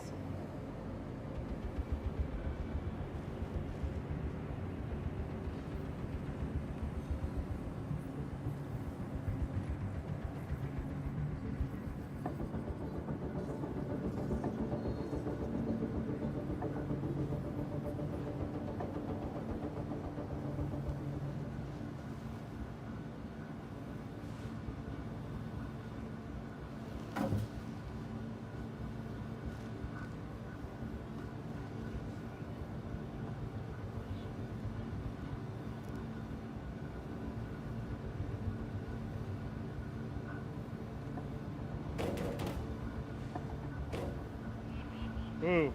Jeez. Yep. That was close. You almost put it on top of his. Okay.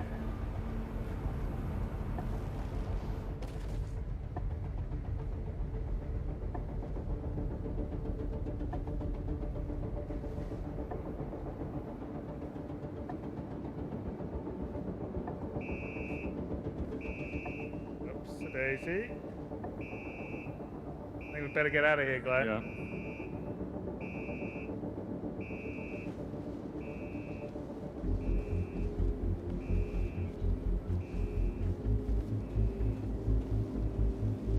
Central. Oh, this is a great assassination right here. Watch how hard he hits him. Flies forward like 6 feet. So we have non-lethal takedowns now. Which still don't work great. Yeah, it's part of Yeah. so melee combat does ship Yes, at 3.8, yes.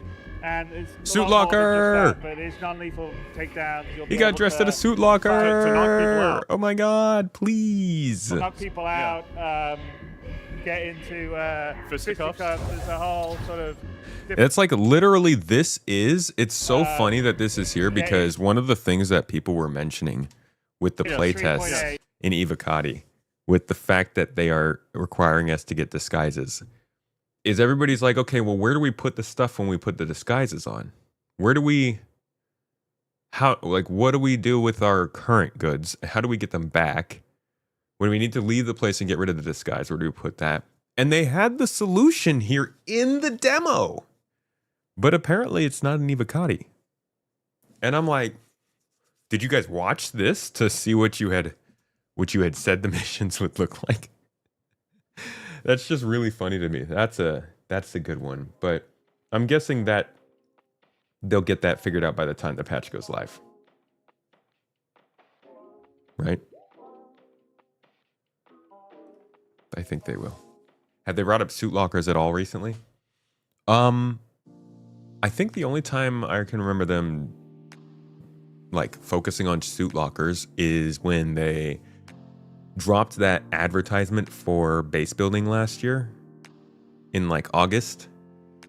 It was kind of like an ad for CitizenCon, I guess, and they pretty heavily focused on the suit lockers in that video. Other than that, though, I don't think there's been anything on it. Not even at CitizenCon.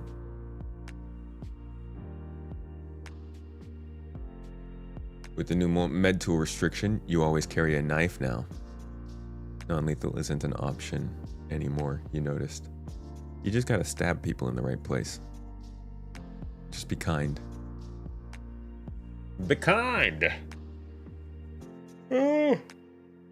Okay.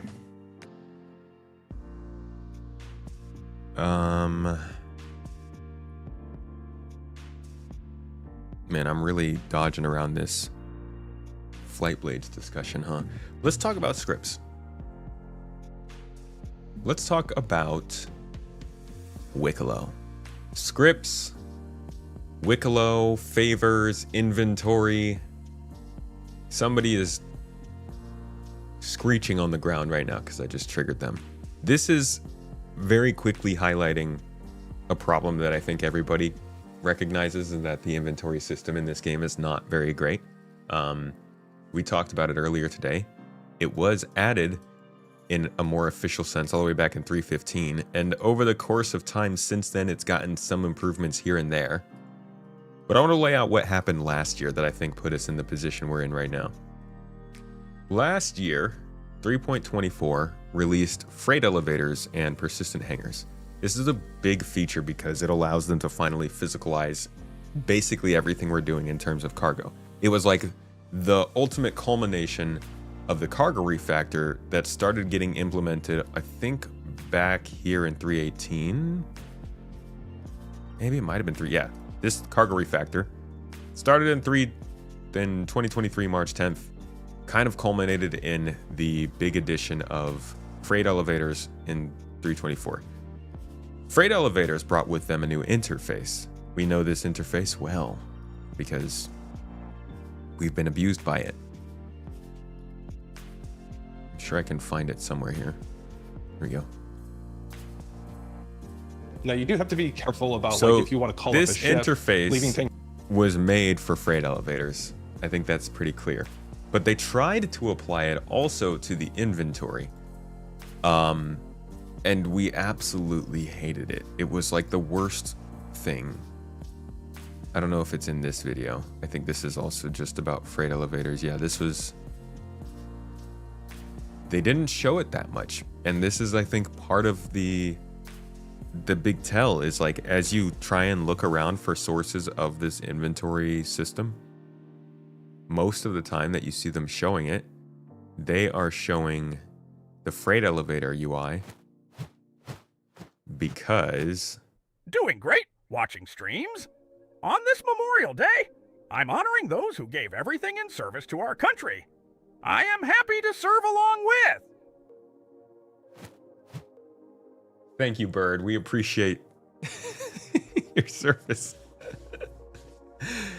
Oh man, hey, thank you for the sending that guy in. It's actually really funny because those are because I'm just amazed at how clearly it talks. Thank you, Parsevox, for the bits and for the good voice lines. Back to the missions though, back to the inventory system. As you can see, I'm basically, here we go. Here it is. So freight manager, yes, right? A thing. But then also you can see that they kind of came in and put it in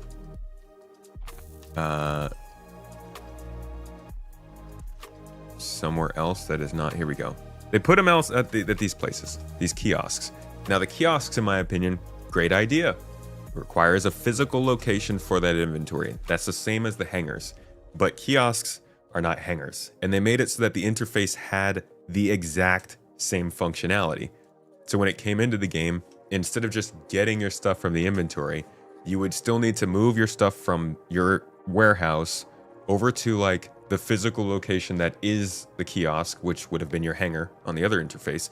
And then you have to press the button to open the drawer, which is equivalent to raising the elevator in the other interface. And then you have to back out and pick the stuff up from the drawer, which is the equivalent of you picking up the boxes from the freight elevator. So you could see it was a one-to-one translation of the freight elevators to the inventory, and it was awful. So they took it out immediately. And we don't have to deal with it now, but now we have this kind of halfway point where we're using the old inventory they didn't expect to be using this long, and it just doesn't work well. So you're seeing in very, very great quality, you're seeing how people are struggling to deal with like stacking this stuff, with turning it in, with just playing the game that they're designing to be fun, but kind of missing out on the fun part of that. So you can go through these comments and people are talking about like the inventory rework is coming. One of the features that should have been pushing next to the bug and stability fixes this year if they want the game to feel like an actual game. Afrolicious Funk, you're absolutely right. This is playability. And so I think that we are going to see an inventory update this year. I think that's actually one of the more important things they need to do in terms of playability. They can't leave the inventory unchanged this year and still claim that they are focused on playability. In fact, I'll go so far as to say somebody clip this. And if we don't have an updated inventory by the end of the year, we're all going to watch this clip together and rage about it right here, right on this stream. Because the scripts have absolutely made it clear that it needs to change. I mean, we're now starting to collect items that we need to be able to quickly turn into locations that aren't just freight elevators or with some specific kind of interface. They need to unify the way that we're moving things from stores into stores to other people and things like that. Because, I mean, look at this. And it used to be worse. It used to be like you couldn't really stack things. It used to be you couldn't control click or shift click or double click to move. Like, they've made improvements over time. It just, they met that alpha level of, oh, okay, this is good enough, but we're not at alpha anymore. Sorry about it.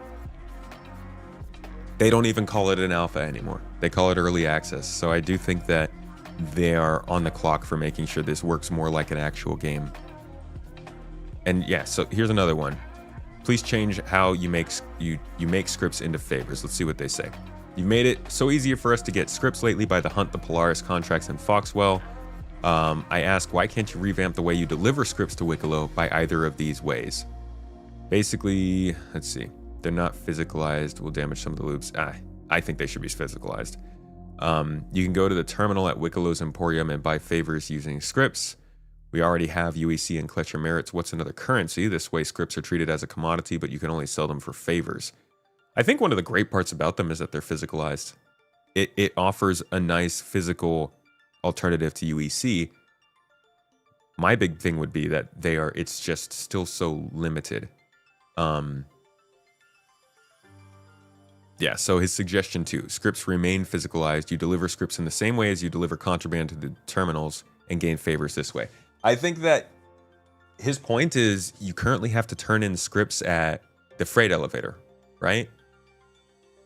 Vrutu, you had to stack 1,800 individual scripts yesterday. That's just game ruining.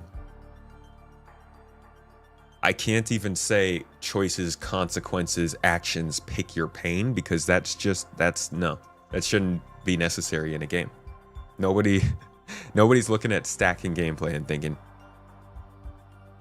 I'm glad they spent time on this. Because we could do that on our own. You could find 1,800 boxes to stack. You don't gotta force other people to do that.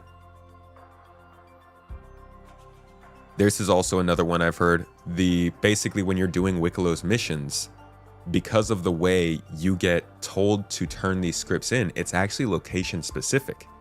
But it doesn't use the current mission settings that the rest of the new missions are supposed to, the localized missions, these combat missions. So you could be at Hurston and get sent to Wicklow's Emporium over at Microtech, and then you fly all the way over to turn those in. Well, then you still have to go through that process of unstacking and stacking all these scripts.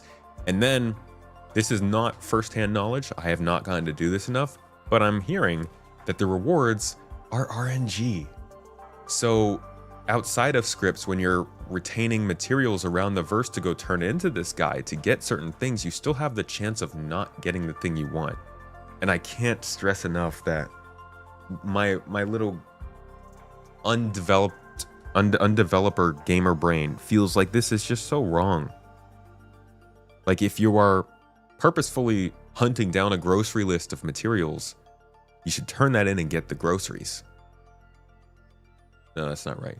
You should take that home and be able to cook the meal. There it is. I feel like, yeah, we're missing the plot, because we're all supposed to be running on an economy where you can expect what's supposed to happen when something specific happens. If you go and do a whole bunch of mineral stuff and you get certain scripts, you should be able to go to a storage of a faction and be like, I have these materials, what can you make with them? Or what can you give me for them? It should be bartering. It should be trading, not gambling.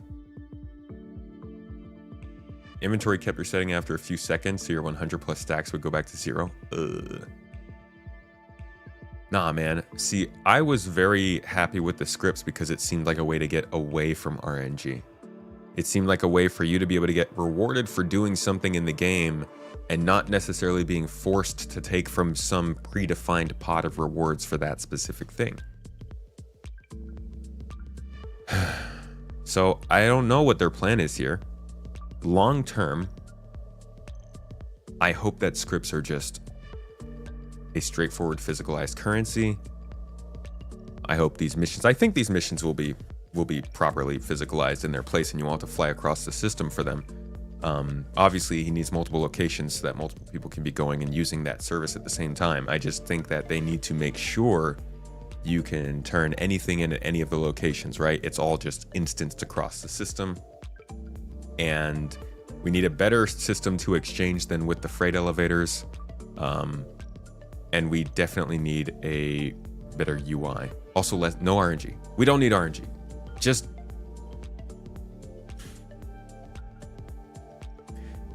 repgate and scripts. Just let scripts be a currency. They really... It's RNG. Spent God knows how long farming 1,000 script and spent hours turning that in for 20 favors. Then you were awarded the most useless ship in SC, the Saber Racing. Sure, the Peregrine? Yeah, man. See, that's not how this should be. Why? Yeah, no. This can't be RNG. So this is becoming a slowly growing thing. And honestly, I am really happy with scripts. I think that they're a great kind of feature. But it seems like the way that they're being implemented, along with the way that Wicklow is being handled in terms of his rewards and his missions, combined with the bad state of the inventory, all of this is really, really making one of the better additions to this game in years land a little flat. Even if this was something that they changed later on, they started to make it more RNG later on, as like the very first couple of months that this is in the game, this should really be popping off. This should be a very exciting area for them to just experiment with things that they're adding. You know, they're talking about adding in these components to ships and then getting the ships in game where you can't buy them, you can only earn them from Wicklow. This is all good, but it starts to fall apart if it's RNG. And don't even get me started on the fact that, well, we'll get to flight blades and components. I won't bring that one into this talk. You wish credits were physicalized as cred chips? I wish there were physicalized cred chips as well as AUEC. But I think the scripts make up for that. As long as there is like a currency that can be looted, that adds a lot to the game in my opinion. No reason why we can't use MoTrader to pay traders as well as other players. Agreed. What if you could merge scripts into crates to manage easier? That would be great. And if you could just sell the scripts, that would work. Because you can do that right now when you're looting. You put everything in a crate and then you sell the crate at the store. Just make sure all the items within the crate are checked and you'll bulk sell everything in the box. Now, if that worked with scripts and Wicklow, that's a workaround for now.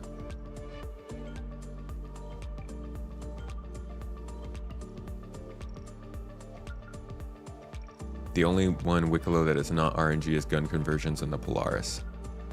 Yeah, that's not... I don't like that. Still need to do so much even when you get the scripts. Which feels like more of a problem to me now. You know? Like, when the game has enough going on, we don't really... It's like it's one of the things you do while you're on the way to somewhere else, right? Or doing your normal day's errands. But right now, because we're so focused on that one thing, it feels like so much more work to take it to him. Taking it to him actually is not the work part. It's the hangars and the elevator stuff. And I feel you on that. I do agree with you there. RNG SIPs is not going to work without being able to sell ships in game. No one wants 7 holes on your ASOP. Yeah, that's a good point. What's up, Wood? Mr. Throbbin? How you doing? Turn the 50 scripts into another token and then trade for token. You take the scripts in the SU box, drop it down the elevator, and move them into Wikilow's inventory. Okay, so that does help. You still have to get all the scripts into the box though, huh? The scripts do like the Beskar. Yeah, similar.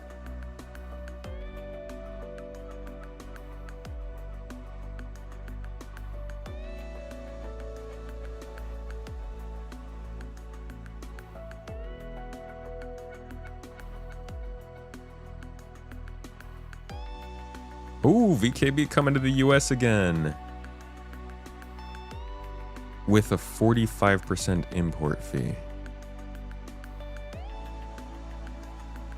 You heard it here first, folks. You can start getting VKBs again. You're just gonna have to pay 50% more.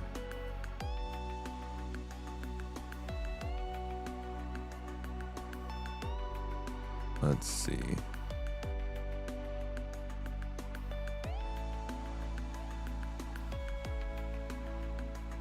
I feel like I saw one thread in here that actually had some interesting discussion. Toes. Abs. Yo, thank you for subbing up again. 16 months now. This man's been robbing Bezos and shipping out the Prime. Appreciate you for supporting the stream. Comet Gaming, thank you for the membership over on YouTube as well. Much love to you, friend. Welcome to that. With the membership, remember you get exclusive videos. Our monthly exclusive videos, you get access to the podcast early, or you can come and watch it live if you'd like. You also have a exclusive chat channel in Discord where you can come and talk to me and Mrs. Tomato and say hi. We talk about, like, we're open to just talking a lot on the supporters channel, so you can just come and, like, ask us things if you'd like. You finally joined the Patreon. Wood!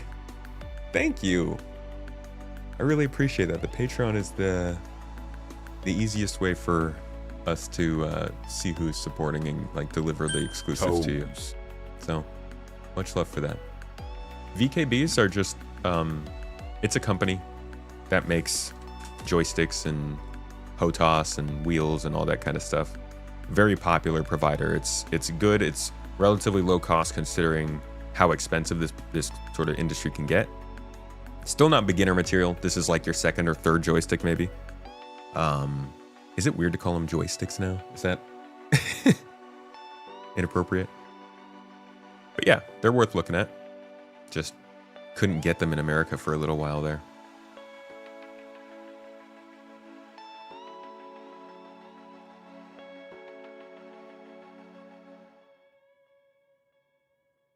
Yeah, RNG for looting for sure. And like resource spawning and stuff like that. But when it comes to us trading in things for stuff, we should know what we're trading in for.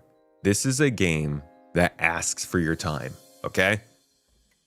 All this time I've been like, hey now, if this isn't the game for you, then if you don't like a game that takes time, that's okay. There are other games that don't take as much time and you can go and play those. But I think one of the trade-offs for giving this game your time should be that you know what you're getting out of it.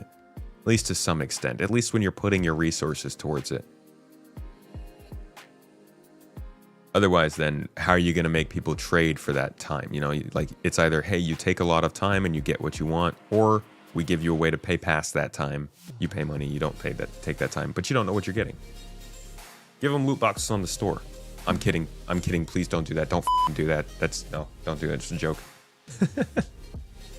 All right, let's see. Where was this? Yeah, see, here's another comment on this. Grind 1000 script. Go through the faff of trading it all for favor. Spin the wheel and your reward is a misfortune. Yeah, this is people aren't into this.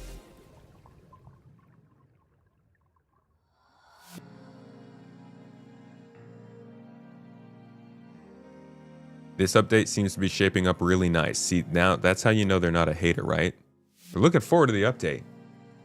But I also hope they change the favor system to at least be available at all locations simultaneously. Like there's realistic criticism for Wicklow. I think Wicklow is also a really great opportunity for CIG, but I think they're kind of squandering it by not making the most out of it.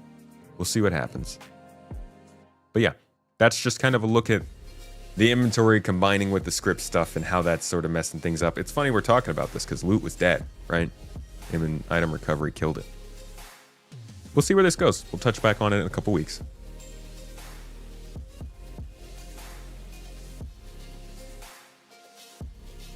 You agree on the RNG if they're going to add gambling at an actual casino to the game? Just on one planet, just like one planet for gambling, and everybody who's into that, you can go there. We'll all be elsewhere. Can we talk about flight sticks not having rumble feedback? Right, flight sticks probably better than joysticks, huh?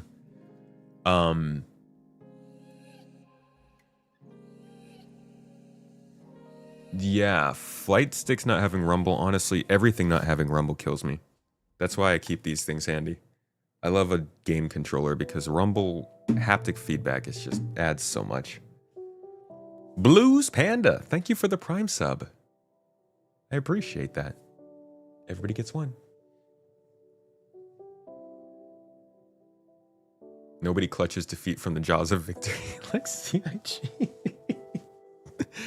That's funny. Jump Ship demo coming June 9th. That's is that their beta? I was just looking at Jump Ship today because I wanted to cover some news on it, but I haven't seen anything.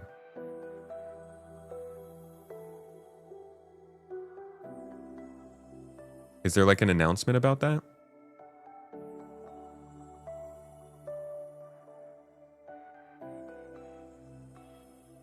Jump Ship demo? I know that they mentioned it in their... Here we go. They mentioned it in their stage over the weekend. So this is a game that I am pretty excited for. Been looking forward to this for a while now, ever since it was, you know what? I'll support y'all. Ever since it was, what was the other name it was called? It's like Star Sector, ship something. I don't know. Jump Ship though is a pretty cool 4-person co-op game. It's all PvE, but you basically crew a spaceship and you can jump into a kind of open world environment where you can fly around on that spaceship in an open map, land at specific locations to kind of like fight enemy forces in FPS and loot them, and complete objectives. But then also you get to go back on the spaceship and you fight other spaceships while you're flying around on your spaceship. You get to be the engineer, you can be the pilot, you can shoot turrets, you can put out fires. It's pretty freaking cool. It's like No Man's Sky in space, and I'm very pumped for it. We actually just added a channel to our Discord for this, for anybody who's interested in getting in this. We will probably be hosting some like game nights around this game where everybody can jump in and play if they'd like.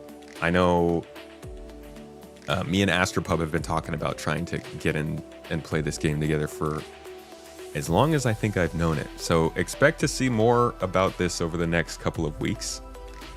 Not really like a big video covering the whole game or anything. I think I already have one on Space Tomato 2 here, but you can jump back in with us and check it out in a couple weeks, or you can join the Discord to chat about it. But I think this will be like our popcorn food kind of game. When we're not feeling like going and taking 10 minutes to get our inventory situated or 40 minutes to get on a spaceship, you just want to jump in for 30 minutes of fun. Yeah. Sea of Thieves kind of in space sort of vibe. And I love it.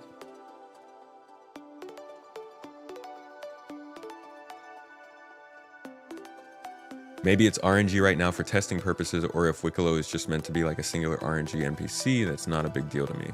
Generally, we shouldn't be doing too many RNG activities. I mean, even for testing, it doesn't really make sense to do RNG. Wouldn't they want to have specific rewards so they could see what people are working towards the most? And then they can be like, oh, people are working towards this the most. Let's make these minerals be required for that so we can test out people mining these. Like, they could set a carrot and then they could test the gameplay we use to achieve that carrot. Instead, they're making a bucket of carrots, vegetables, and tomatoes, and dirt, and worms, and birds. And then they're like, okay, let's see what they pick up. And then we pick up a dead bird, and they're like, oh, okay, well, I guess let's make more dead bird. I don't know. Like, it doesn't make sense for testing for me either.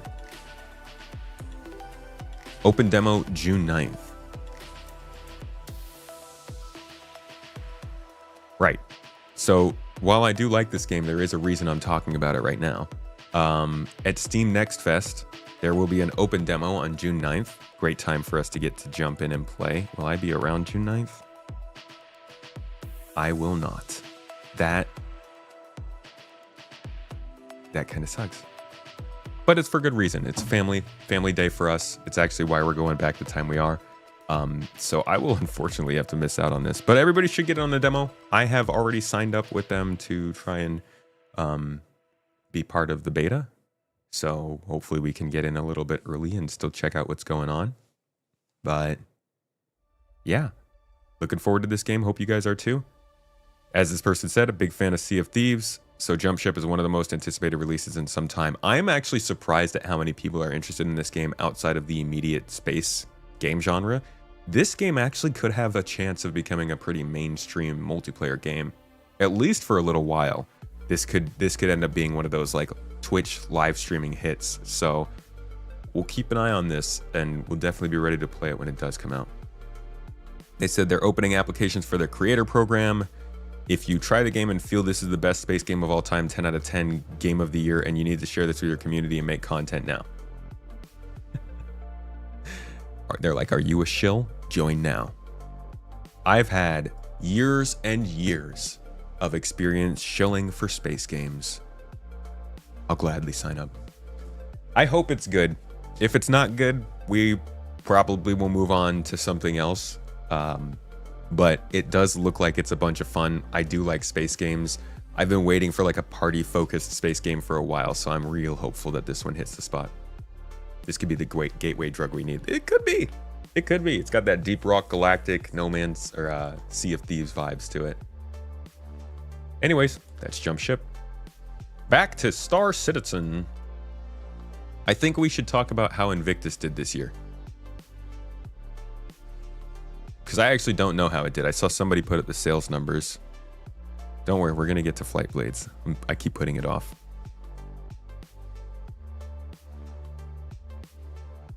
Or since we're in between my topics, selfish little tomato, anything else that you guys wanted to talk about?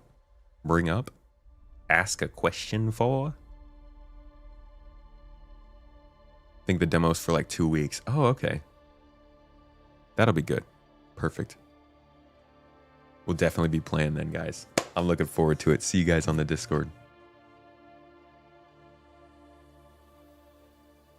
Where was that thread?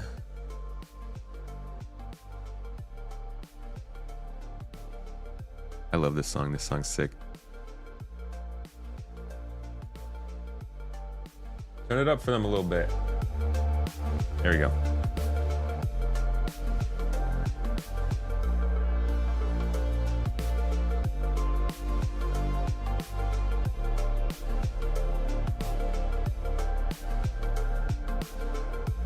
One week. Okay.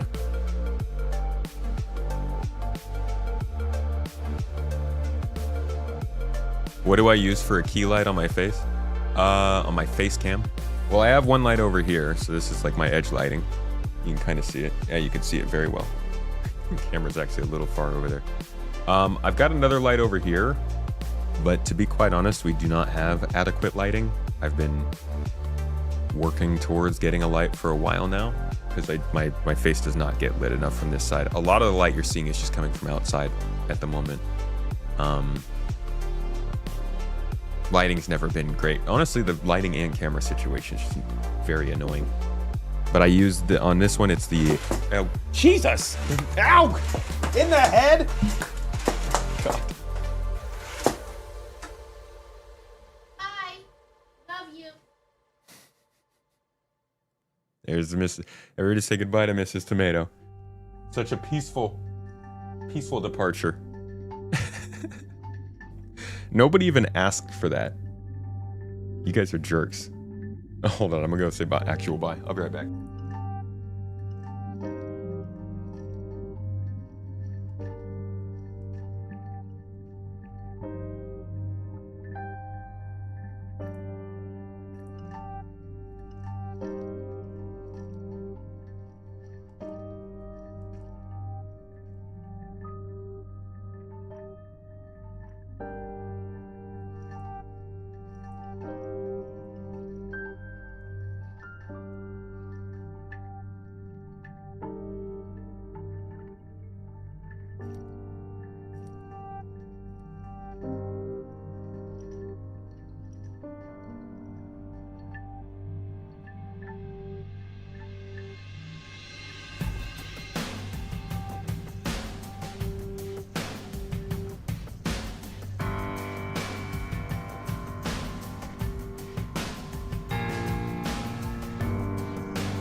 All right. Y'all ready for drama? Drama. Sorry, it's a little bit loud. Back down a bit, thank you. Relax, music. Too intense. How often do you do org gameplay? Probably like, well, me specifically or org. So org's playing every day. In fact, yes, there are currently people playing right now. Yeah, our org is, we do something pretty big every Saturday. Your music's a big reason why I like your content. Well, thank you. I love the music. You see the potential for water exploration in SC? Boats. Sounds like great monetization potential. Every time someone talks about lighting, you hear Kai spouting wisdom about 1500 Kelvin edge light and low-key natural. Backlighting, shaman. It's the backlighting.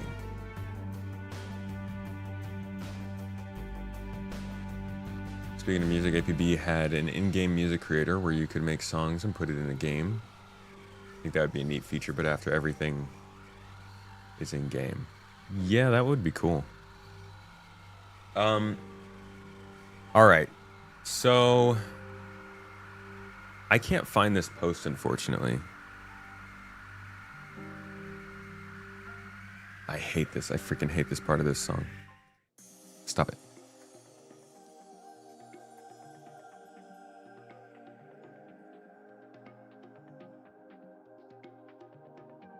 It was just sales figures, I believe. But that's kind of important to a talk like this. Question and answer thread. Performance input. So what if I just search Invictus? I have to spell it right first.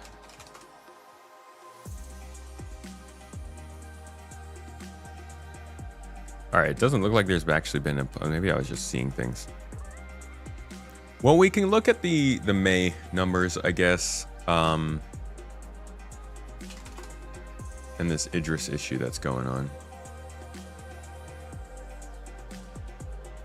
I actually don't see anything on that either. I don't really know all of this situation with the Idris.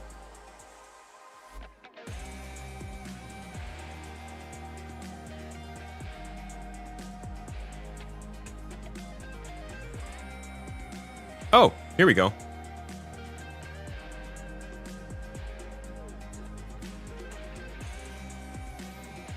CCU game has the numbers for the month. I'm trying to see for just Invictus, something like this.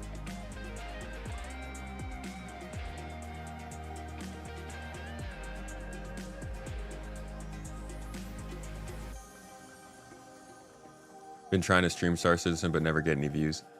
It's gotten competitive. Streaming SC. Finding a, I think, honestly, I've never really thought streaming on its own was the best way to go about it. I think making videos first is better. Finding videos that hit a niche that you not only find interesting, but also know other people aren't hitting. Those videos will build you viewers better than streaming will. Because you're giving people much more value, or at least perceived value, than they're getting out of a stream, at least at first. I think streams really matter a lot more based on what people think they're gonna get out of it. As opposed to a video, you post that, and you're telling people what they're gonna get out of it. You got a thumbnail, you got a title, you've got a way to communicate to them already. Streaming is a lot harder to break into like that. That's my advice. It's a lot more work than I thought as well. Mad respect to people who are able to do this as a job. It's a lot. But keep going, man.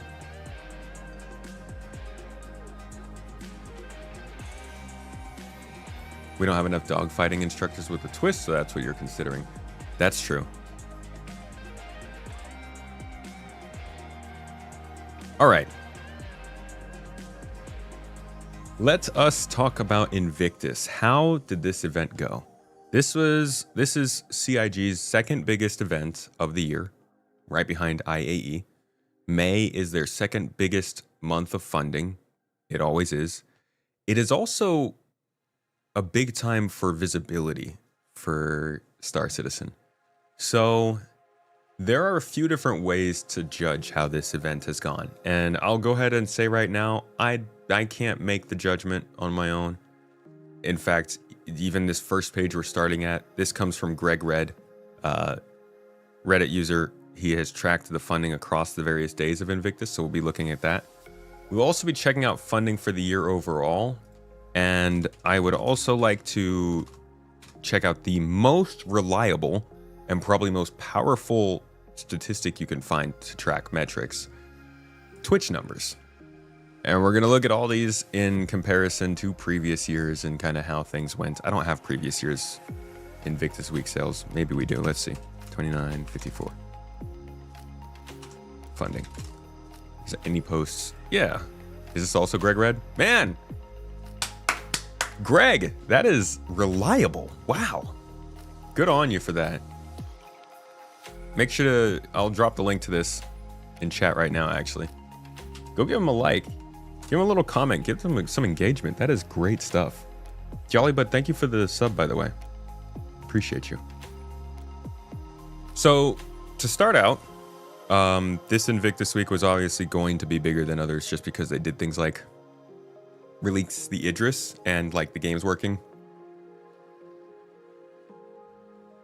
Ooh. Hold on a second.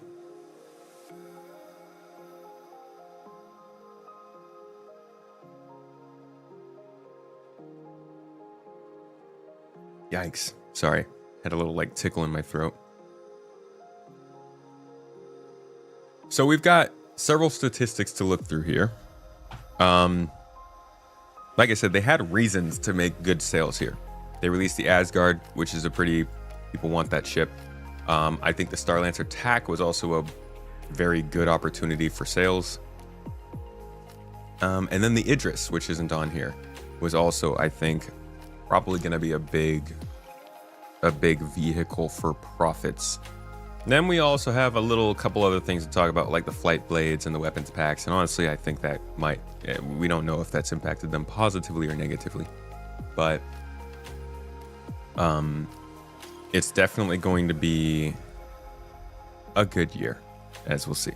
So daily sales total, this is for day 11, which was yesterday, I believe, was 2.5 million. Daily average over 11 days so far has been about 2 million. Median sales after 11 days is 1.8 million. Total new accounts created 62,000. This is compared to the total last year after 11 days was 17 million. So let's see. Okay, this is day 13. Let me look up 2954 day 11. Thank you, Greg. Also, thank you for like titling these so they're so easy to find. That's incredibly helpful.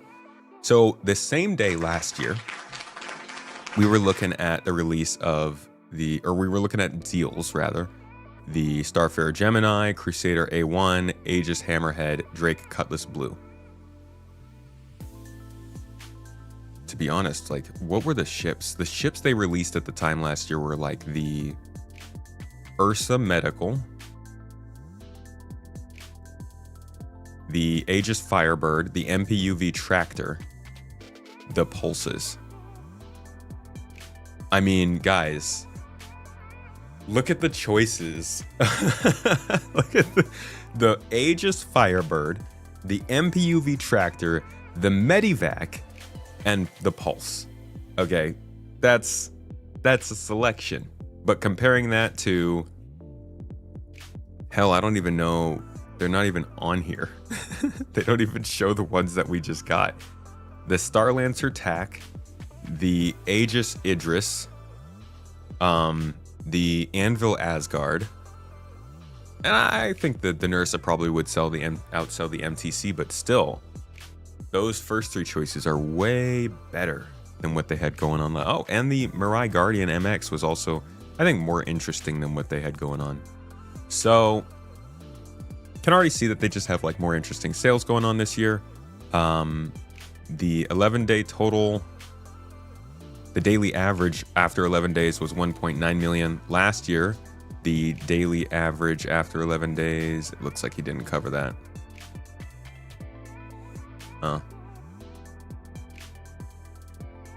Okay, he tracked the funds raised that day, which was 1.43, as opposed to the funds raised during this time was 2.5. Good Lord. Like a 70% increase. Total new accounts so far during Invictus Week last year as of day 11 was 45,632. As of this year, it is 62,887. So they've picked their numbers back up in terms of new accounts being made, at least during Invictus. And you can say all kinds of excuses that would be for, but it's really a whole bunch of different variables, I'm sure.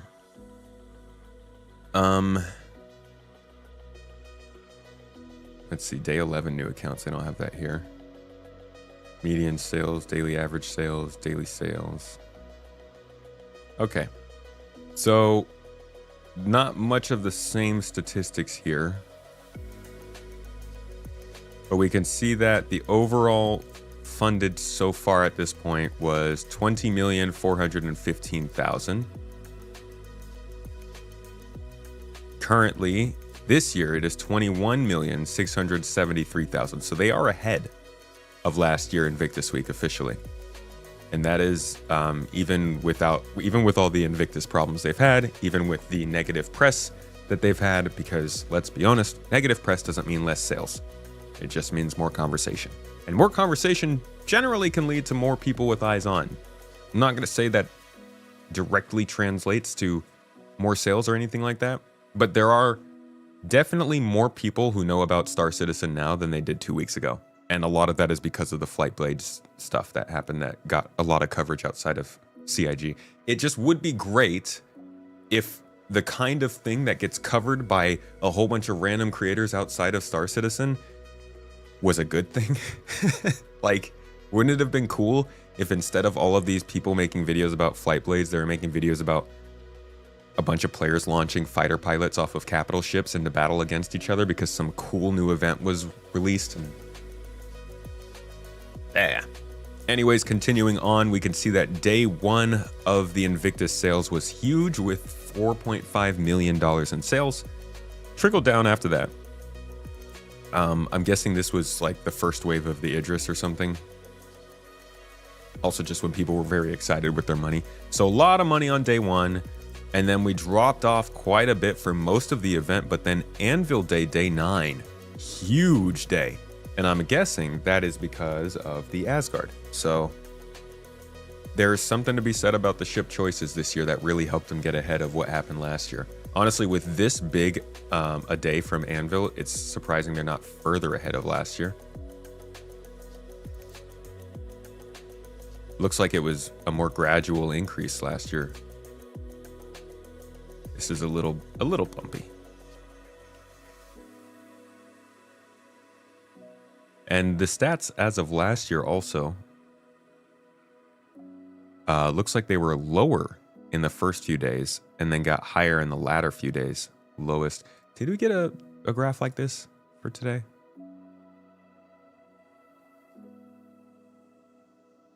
Okay, it's kind of like that. It's a little bit different. Easier to speak negative when outside looking in for views. That is true. It definitely, like, that's kind of the bummer is if CIG had a win with Invictus and they did have a great release that was like the opposite, the equivalent positive of the Flight Blades stuff, it wouldn't have gotten covered like it did. That's really the freaking annoying part of it all. The Flight Blades drama will pass. I certainly hope not. I hope it doesn't pass. I know I won't let it pass. And it's until the end of time, most likely, unless I can be convinced otherwise, I will complain about components being sold. I'm sorry if it makes me look like a hypocrite or a shill or a not shill or a hater, whatever the heck label that gets somebody. I don't think that components should be on the store, and I hope that that drama doesn't pass. I hope we can find a way to have progress outside of the store. Love the new Asgard? Yeah, apparently a lot of people did. So looking at this compared to last year, day 1 was way bigger. Day 1 actually covered day 1, 2, and 3 of last year. And then day 5 was big last year, but they were still well ahead. Yeah, no, it never caught up after day 1. Just in general, it looks like they made more on day 2. They made more on day 3. They made more on day 4. Less on day 5, but just barely. They made a little bit less on day 6. Quite a bit less on day 7. Less on day 8. Made quite a bit more on day 9. Not that much more, but enough to... Man, day 9's always good, huh? Anvil Day just always brings in money for them, it seems. Day 10, day 11, doing much better day 11. So yeah, they're well and ahead of last year's Invictus launch week. In terms of money, it seems like they did okay, but we can talk a little bit more about some of the other factors too.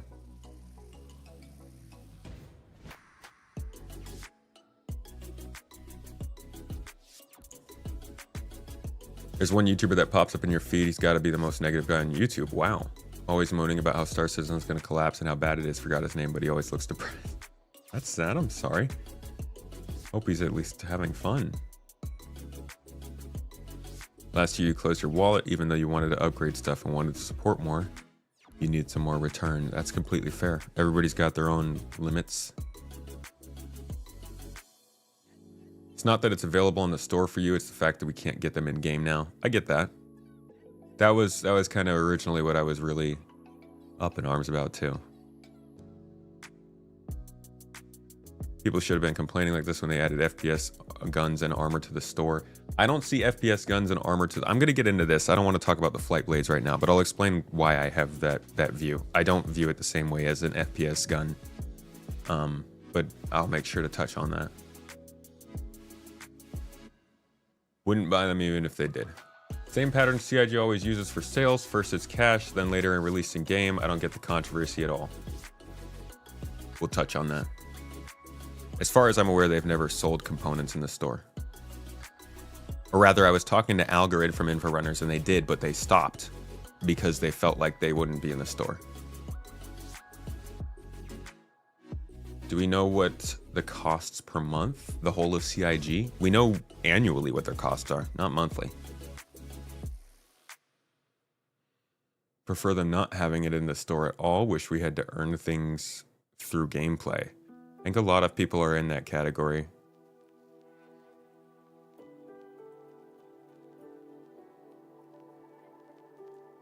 Endeavor components, Retaliator components, Galaxy components, modules, and components are the same though.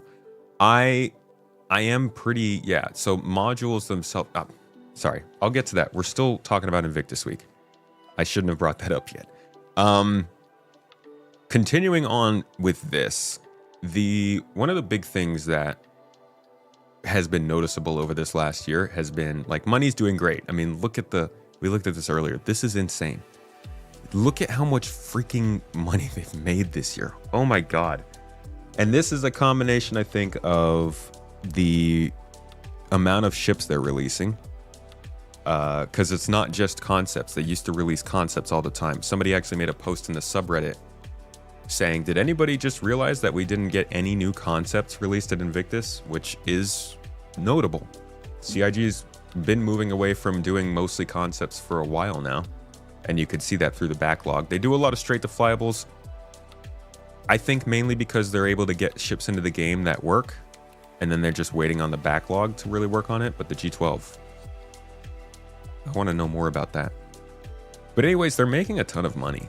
It's not like their money has slowed down from last year. If anything, it has sped up because they're doing constant releases and they're including in ships. And that's really what gets people's attention. It's what gets you back into the game. It gets what gets you spending money. A good game to play. Good job. Keep that up.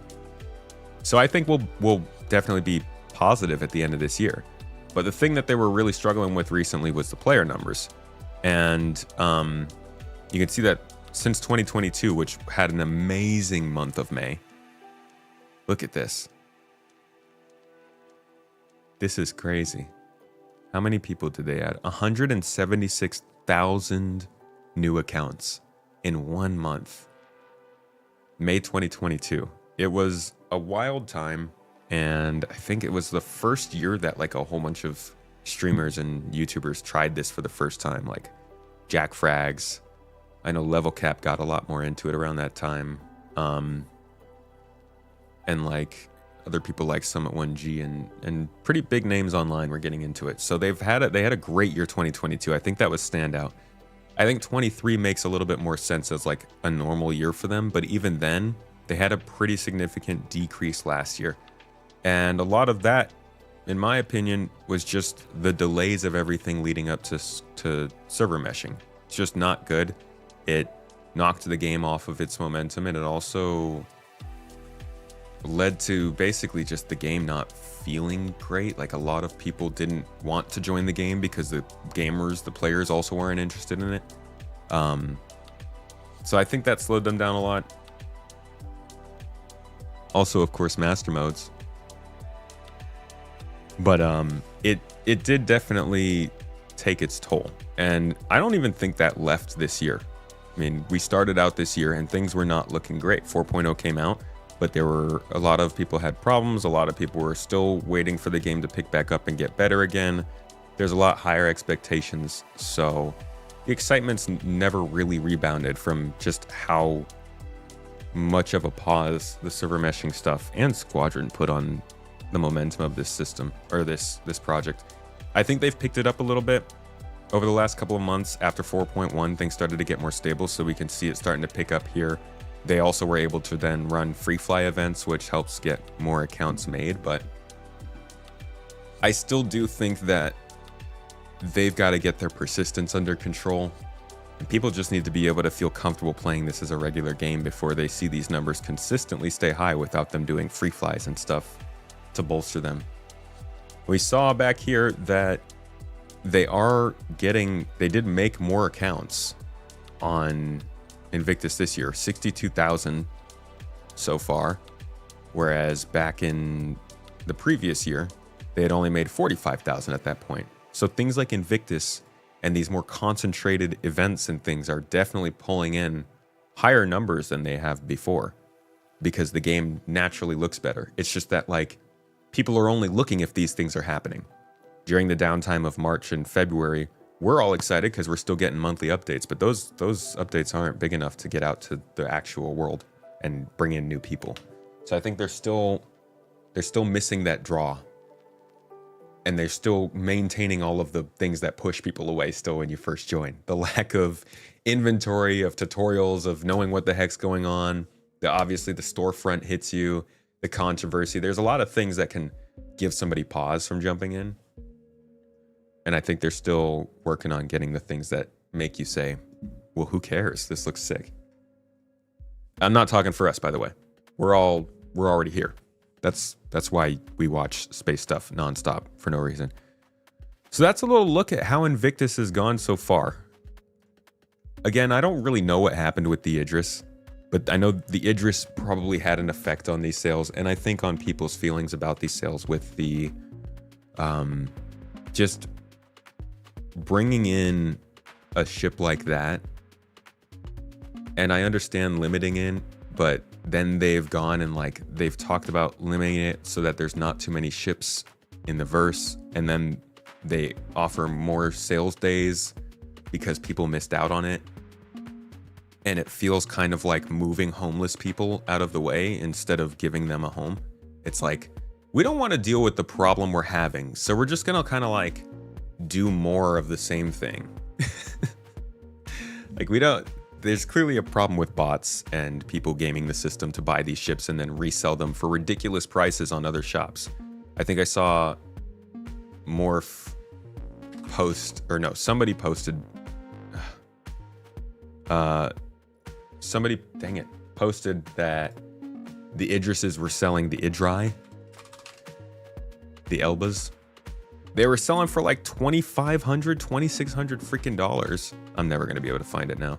It was on here somewhere.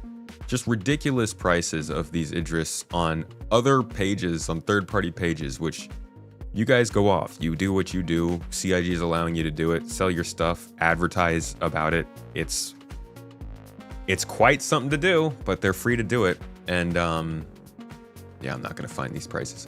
And so they're getting sold for ridiculous prices. Like, people are taking advantage of this system. And I think CIG is going to need to do something to ring that in.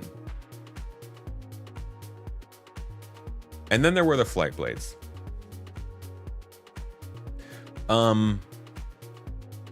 I'd like to talk about those in a separate video. So we're gonna finish this off here with a little look on how Invictus Week did this year.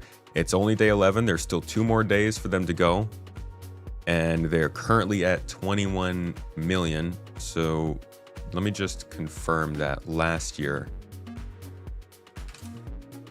just to make sure. So last year they made a total of $23,919,000. So in order to beat that, they'll just need to make another $2.5 million. They just got to make another $2.5 million by, I think by Wednesday. Or no, we're in day 12. So day 12 and 13. So today and tomorrow, they'd have to make $2.5 million. 1.7. Wait, how much was it? 23. Yeah, they got to make 2.2 so. And we can actually see how much they've made today already.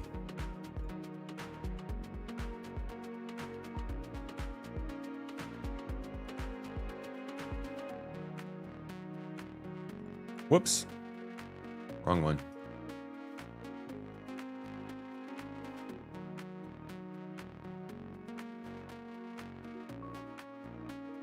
Wait, it looks like Allie Brown's talking about a lot of Vulcan stuff in the comments.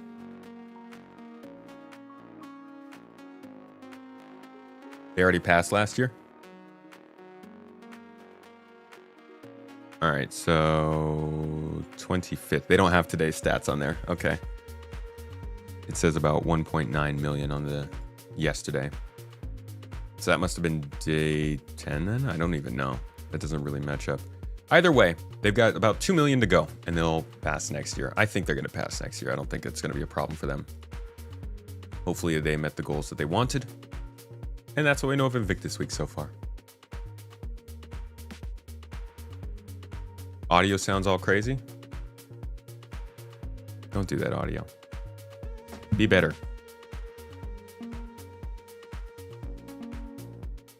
Oh, we had a hype train start. Hey, thank you, Echo, for the keeping that hype train going, dude. Appreciate you, man. Much love.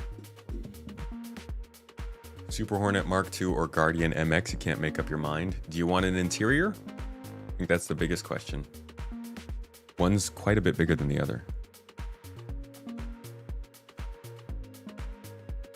You expect CIG will need to do something. There's a lot of discontent over perceived scripts winning the F5 wars this year. Yeah, I think they kind of need to jump in on that.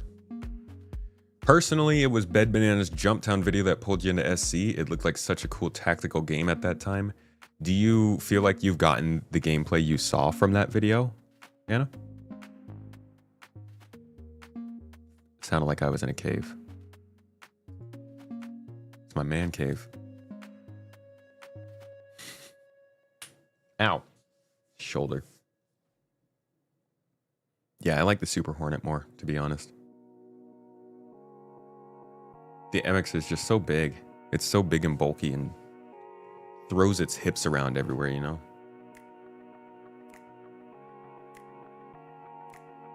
Hello, Rimoin. I'm good. How you doing today? How's everybody's day going? Y'all having a fun, positive day? Can I get a in the chat? All the kids be like, yeah, Star Citizen. What's wrong with thick hips? Nothing, dude. Ain't Nothing wrong with thick hips. I would know. Just saying. You got to be aware of where you're throwing them around when you're floating through space. Laws of energy or laws of physics. That's it. Your avocado's number. Bongo. How you doing? All right. If you guys can't tell, I keep putting off this Flight Blades talk.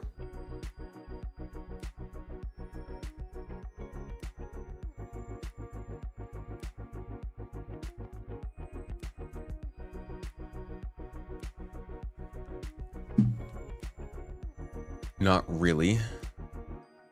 There are some tactical combined arms missions, but they're very scarce. What made me stay was the physicality, where you could interact with so much. Yes, I do really like the physicality of this.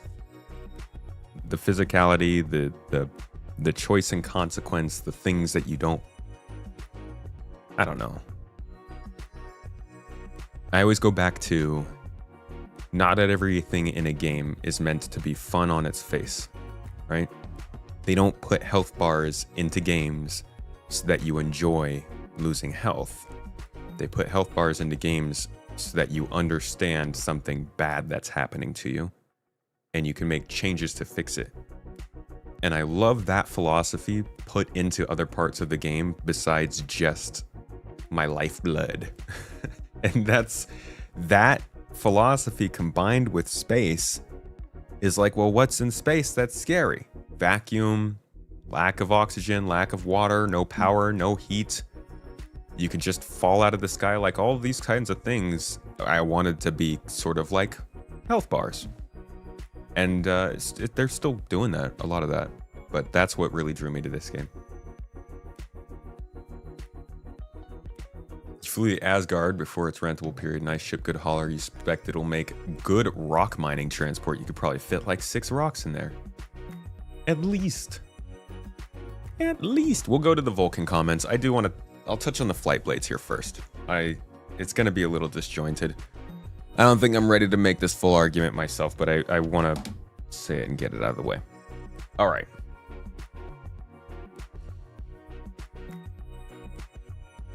Okay.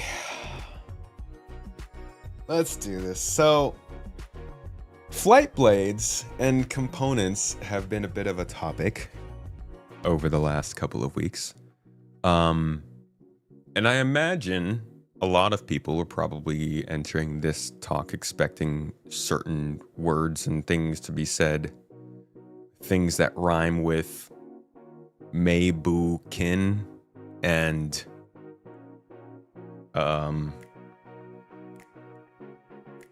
spam. I don't honestly, just the first one.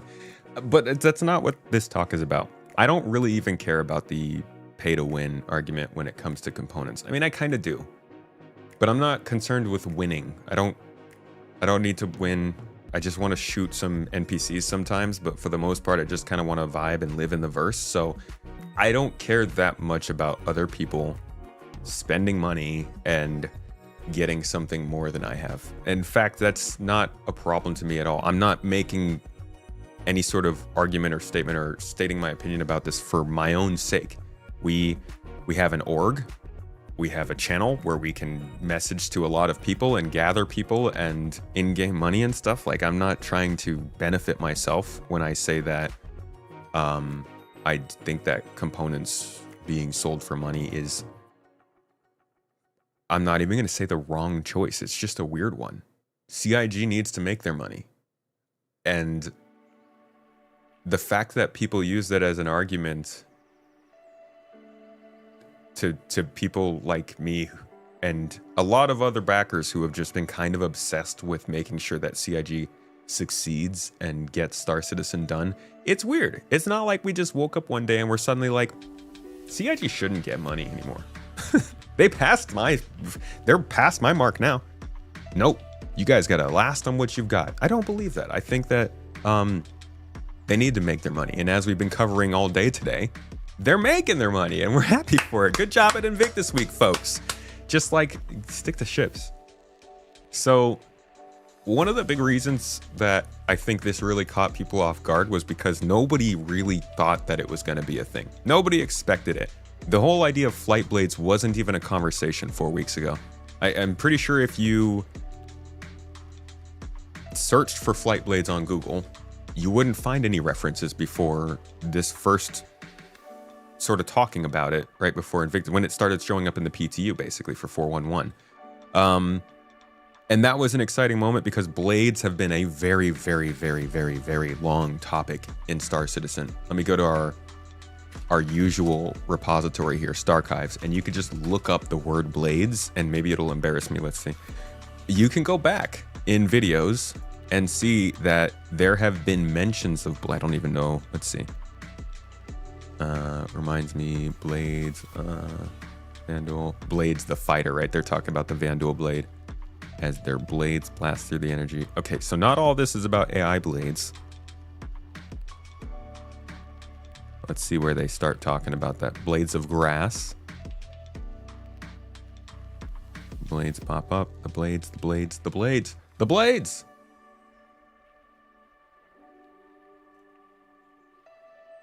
Bin and blades. Refueling, rearm, and repair your computer. Here we go. Let's listen to this. Player. Yeah, there's a whole page about remote turrets and how we plan to allow players to essentially give AI control to them. So if you're a solo player, you probably want to take your computer, take out the blades that come with it by default, stick some remote control ones in there. Yeah. So then those turrets are just automated defense, and you can focus on doing repair. Okay. So this is 7 years ago. This is 2018. And it's not like this was mentioned and then forgotten. You can find more talks around here where they will have mentioned blades. The idea of blades comes from the idea of subcomponents in Star Citizen. So you then need to look up what they were talking about in terms of subcomponents and what these did for the game. Subcomponents are pretty easy to understand.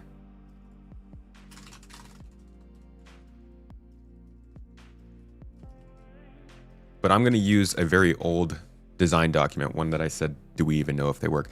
This is the OG, right? This is how the game was presented in the beginning. Engineering, ship component systems. Ships are the heart of Star Citizen. Your personal ship will be the heart of your Star Citizen experience. It'll be your home, your mode of transport, your line of defense, Vandal raiders, and the dangers of vacuum itself. And what's more, it'll be an expression of your personal style and gameplay preferences. To accomplish all this, we spent a lot of time drilling down from the initial ship document that we released during the crowdfunding campaign. We've been working out what makes a ship, how ships can be upgraded, and how they balance against each other.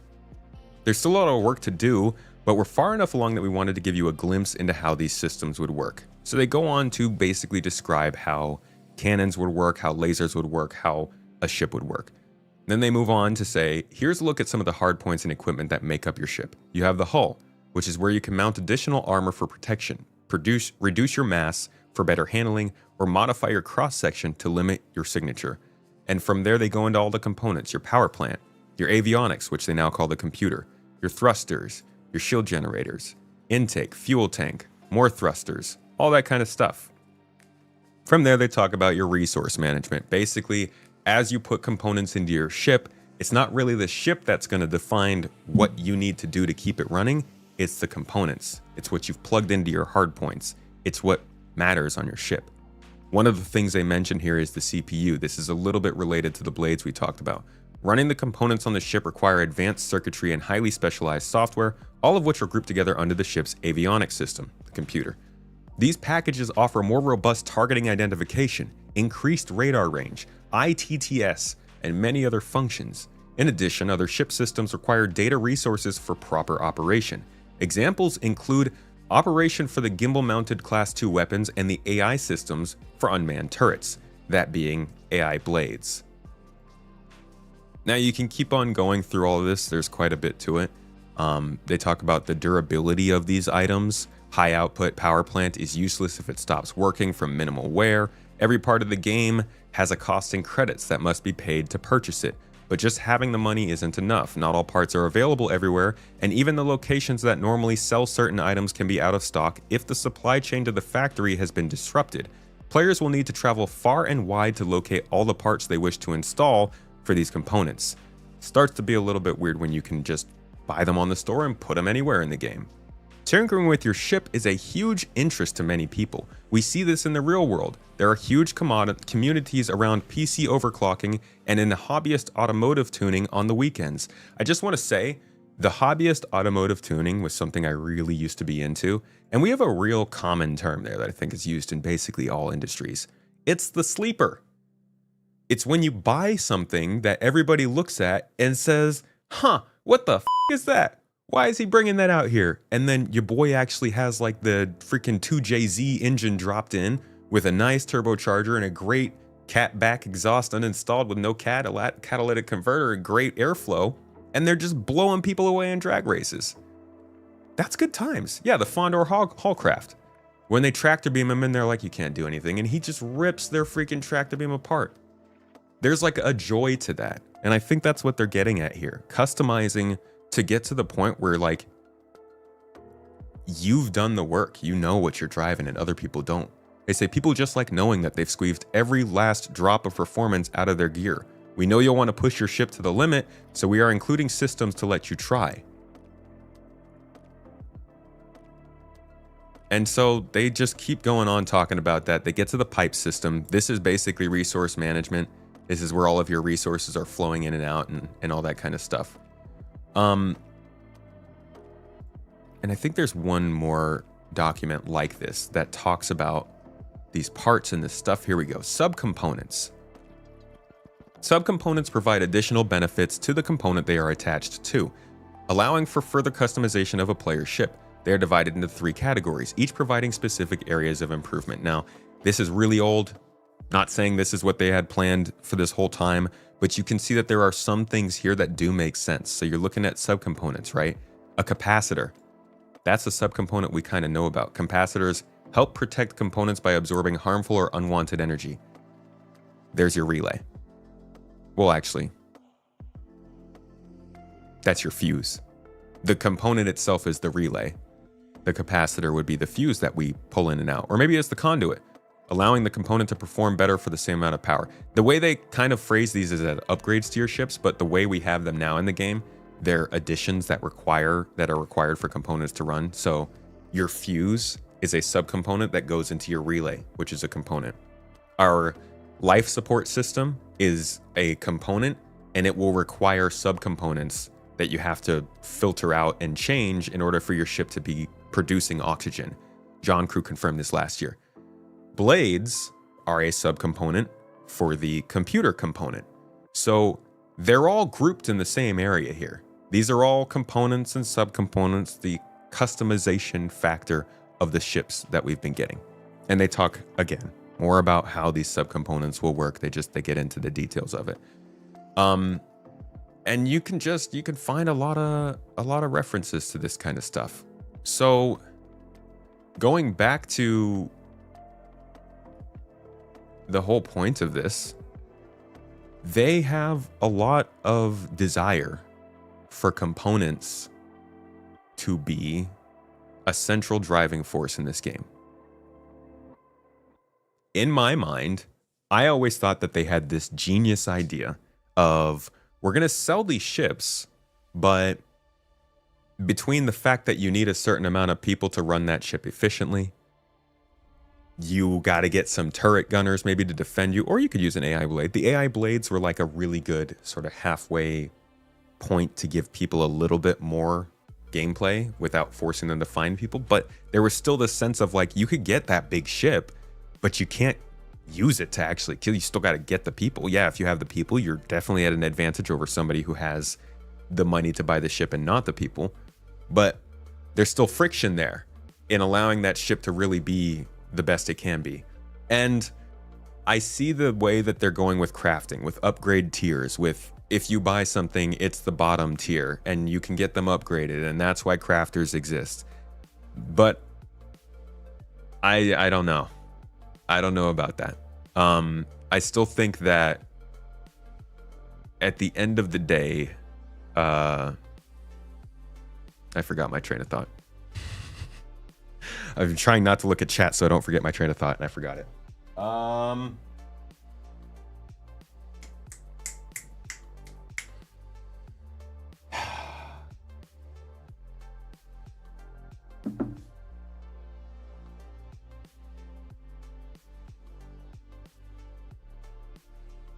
Okay.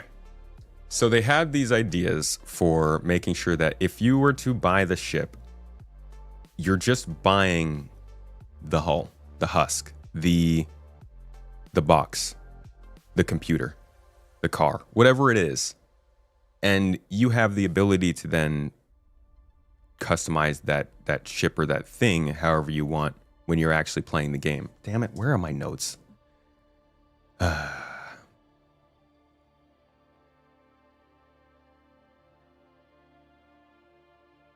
Oh, I never actually circled back around to my initial thought. I'm so sorry. I was talking about how they released and the hype behind them and like that they had introduced these blades. So all this time we've been hearing about ships. One of the biggest debates across Star Citizen this whole time has been, can you solo a ship or can you not? What is a solo a ship or a soloable ship? How is this going to work? And because so much was riding on this question, the idea that flight blades were being introduced with 4.1 got people real excited. It got hype huge. People were pumped. What's going on with blades? This is actually happening this early? And I think it was a really, really big bummer for people when they were like, I am so pumped for this. And then it came in and people couldn't access it. It was like literally only available in the store. And I know that they've said that they're not going to do that anymore, but I think that really hurt. I think that really hurt the hype behind one of the most questioned features in Star Citizen's history. And that sucks because blades are cool. And this whole system is cool. And the way that I was hoping that it would all work, and I was starting to talk about before, was like, they're selling these ships for all this money, sure, but at the end of the day, it's still what you do in game, the connections you make in game that defined how you actually used that ship, how you customized it. And I don't know, I feel like if you can get the components on the store, suddenly you just kind of, it's not just about you. It's not just the fact that you can get them on the store. If you're running an org and you are trying to earn a certain thing in the game, like you're trying to get a certain component for all your people in their ship, how do you incentivize people to take part in that activity outside of, hey, you guys can have fun? Because somebody can just come into your org event 2 hours before it happens and say, hey, I just bought these on the store. I can just pass them out and we can continue on with what we wanted to do. It's like, well, yeah, but I was kind of hoping that we could do something fun as an org. Or man, I'm really freaking losing my train of thought now. Oh, the crafting thing that I was talking about. The idea that, like, if you are doing something to craft a certain component, let's say it's at the base level, it's not like it's any specific tier of component, but it's a certain power plant that's 200,000 credits.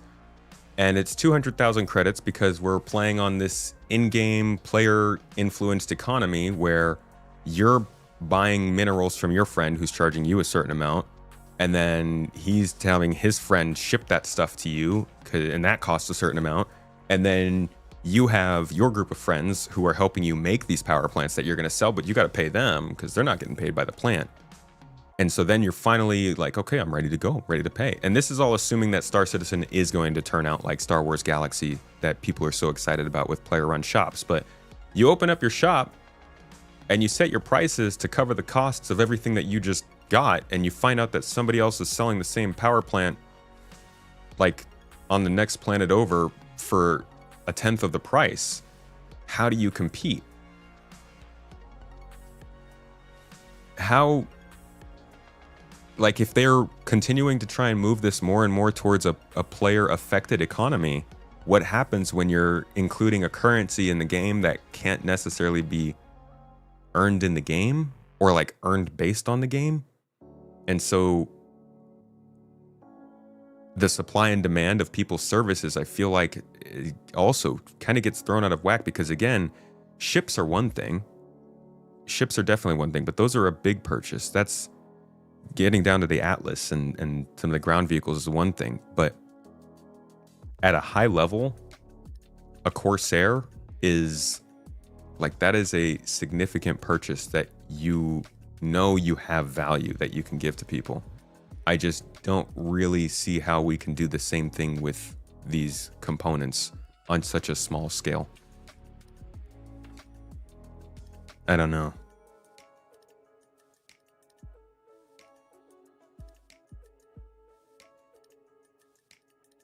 That's really mostly what I had.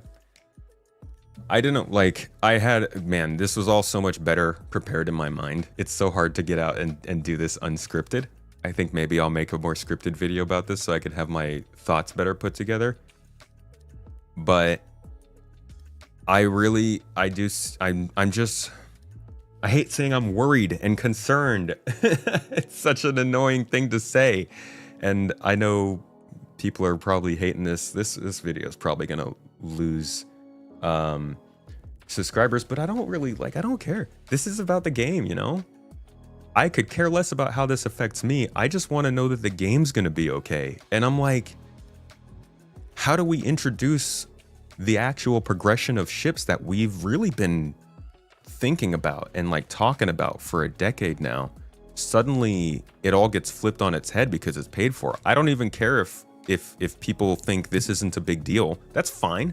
You can think it's not a big deal, but deep down, the deepest down, does this really feel like the same way it's been?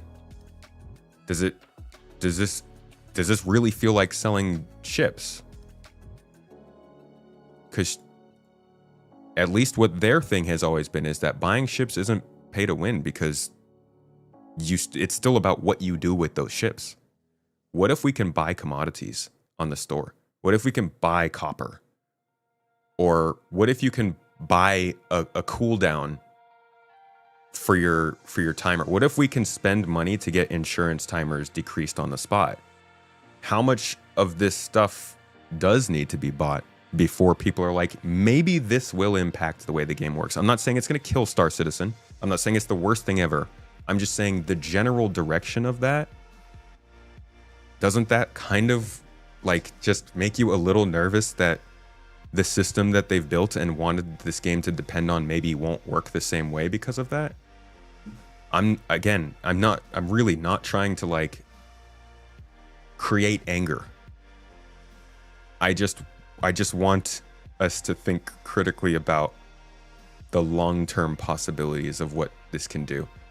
Now, one final thing I want to talk about was, I don't even think I can find this, but I was talking to Algrid from the Inforunners, and he was saying that the first time components were added to the store was actually a long time ago. And this is hearsay. I can't confirm it. I don't know how I even would. But this was a long time ago in Star Citizen's history when they started adding stuff to the store. They added components at first, but he said, in his words, it felt like it was only to test their ability to be on the store, because they then took them off and components were never on the store again after that. So for some reason, they felt that components didn't need to be there. And they've never talked about power plants or quantum drives or any of that kind of stuff being on the store.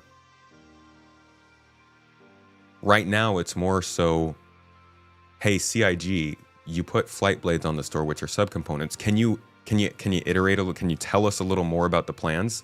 Are you planning on putting other components on the store? Maybe just blades? I think there's just, like most times, CIG is just not doing a good job with their communication surrounding this. And I hope they can I hope they have a good long-term plan for this game to work in terms of progression and in terms of the in-game economy actually working off supply and demand. I guess that's my 2 cents on it. I just rambled. I might make a video about this a little bit later towards the release of 4.2, but I imagine people probably want me and everyone else to shut up about it. Who cares? It's all just a big old journey of opinions anyways. I hope you at least, you don't have to agree with me. You don't have to like my opinion. I hope it at least just maybe got some other thoughts going in your head, and now we can move on to something more fun again.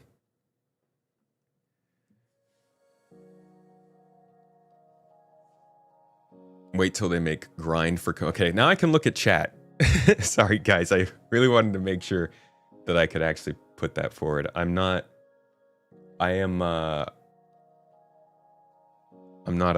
big on drama. I don't like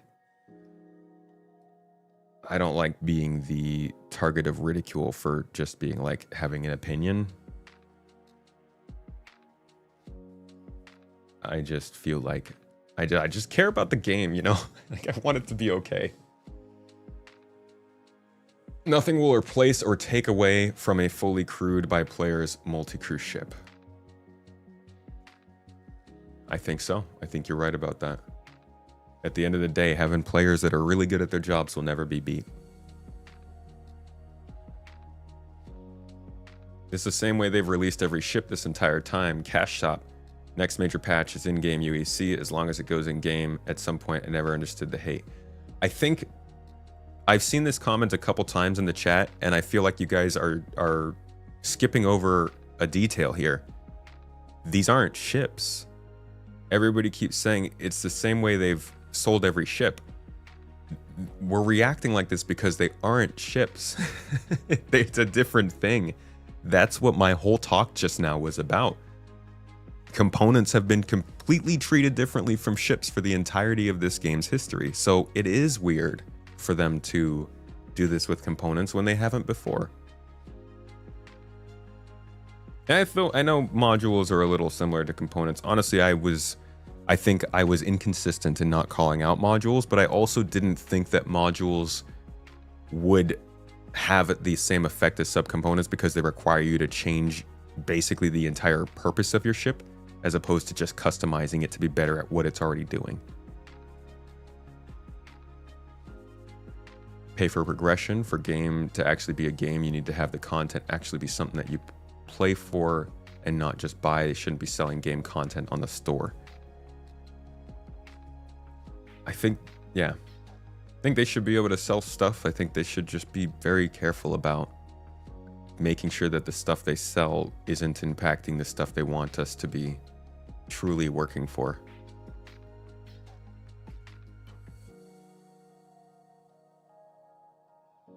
The tuning blades are so weak though. Yeah, but my problem isn't the tuning blades. My problem is the shield generators, the power plants, the quantum drives. Hell, maybe we can, maybe even cargo grids will end up being a thing. Like I just want to know, is this actual components or is it just the tuning blades, just the flight blades?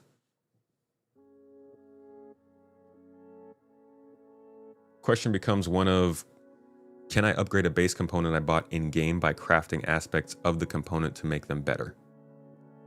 I think the way that'll work is like you give that to somebody who does the crafting, or you do the crafting and upgrade it so you can add on to it. And that is one way to kind of lessen the impact of this. You still say anything that you buy on the store is going to be the basic level of reliability and stuff. What monetization plan could I stomach at 1.0? I think they should still keep selling ships. I think they should keep it to a certain selection of ships, but I think they should sell ships. I think they should go buck wild on cosmetics. I'm talking, let me customize the outside of my ship, the inside of my ship, the walls, the floor. Let me put freaking bookshelves in there, little couches, whatever it's gonna be. Let us pay money for that. Posters on the wall, pictures. Hell, let me 3D scan an object and put it in my ship. I don't care. You guys can sell freaking cosmetic base components. You can sell specific types of wiring for your fences. You can sell skins for all of my modules. Like, all this kind of stuff, they can sell all that. Hell, do an optional subscription where you can get a certain amount of freaking, I don't know, like optional subscription lessens your insurance for month, or it makes it so that you don't have to pay as much rent at hangars. Those things, I can stomach that. This game could go freaking crazy with cosmetics, I feel. Did I play Star Wars Galaxy? I didn't. I was unfortunately too uncultured at the time. I just get to hear about it and think about how fun it must have been. Yeah, Peregrine, I think that modules were also kind of a problem. And I think that I've been inconsistent, and I'm willing to take flack for the fact that I didn't point out modules as a problem. I don't think of them in the same way as subcomponents, but they have the same energy. So I'm willing to take that. Everybody can say modules are the same, and I will accept that. I'm sorry I didn't say anything at that point. If you're being completely honest, you have to acknowledge that while the blades being gated till they are in game is no different than it was for salvage. Yes, and that was also an issue. The salvage with the vulture being the only way to salvage for a little while there was a problem. I think I mentioned that when it was happening, but I didn't see any way around that. It was a one-off where salvage had to be made for the ship they were releasing for 318, and they couldn't figure it out for the Reclaimer. I'm glad it came in for the Reclaimer shortly after, but yeah, that was a problem. That was gate-kept gameplay. If it's a ship, a component, anything in game, if it's available in game by the time 1.0 release, does it matter if it's cached first when it's released before live? No. And if it's like, that's the thing. Well, actually, yes. Because I don't think CIG can sit on the whole the game's not released excuse anymore. We are effectively playing a live service game. Their whole point of this year is playability. Putting something in the game that affects gameplay before people can actually get it does not help with playability. That's not, like, I don't think that's enough reason to burn down CIG. I'm not saying all that. I'm just saying I don't think that helps. It helps make money for sure, and they need money. But in terms of the actual game and playability, it kind of goes against their whole goal for the year. Maybe you can make a video where you analyze different types of players in the sense of how much time and money they can approach the game with. Think busy family dads who will never have the in-game hours to afford that dream ship by credit versus the poor student who could burn tons of time on the game but not afford big store purchases. Maybe something in between for contrast. Would be interested in that. There's so many different types of time amounts you can put in. I do genuinely think that people with less time are just not going to have as much fun with this game. But that's kind of gaming in general, I guess. That's why I'm excited for Jump Ship. Jump Ship is the kind of game where I can actually go and experience the sort of gameplay I'm looking for from Star Citizen in a more simple vibe with an easier time getting into it. If it's a delay to in-game, people will buy in store, then control the areas where you can get them in-game and corner the market. Also, the crafting. I just don't know how it's going to work where you can craft. If a component is sold for real money, is it able to be upgraded in-game? Because when they bring in crafting, we'll be able to upgrade things. We'll be able to craft things. Now, I doubt that a ship would be able to be upgraded or crafted. No, actually, I could see a ship doing that. And weirdly enough, I don't see that as much a problem with the ship. That is a complication, though, just in general. If you release something in the store, can it be affected in-game, or do you have to wait until it's also available in-game?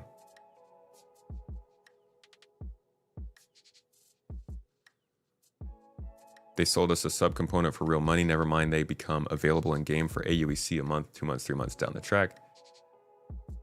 Just selling for real money. Real world money angered everyone. Some people honestly are happy about it.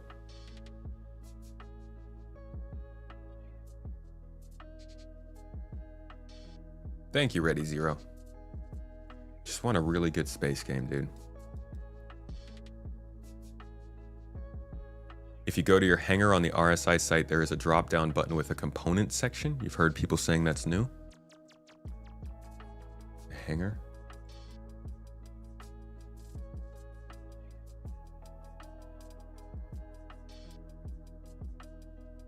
I don't see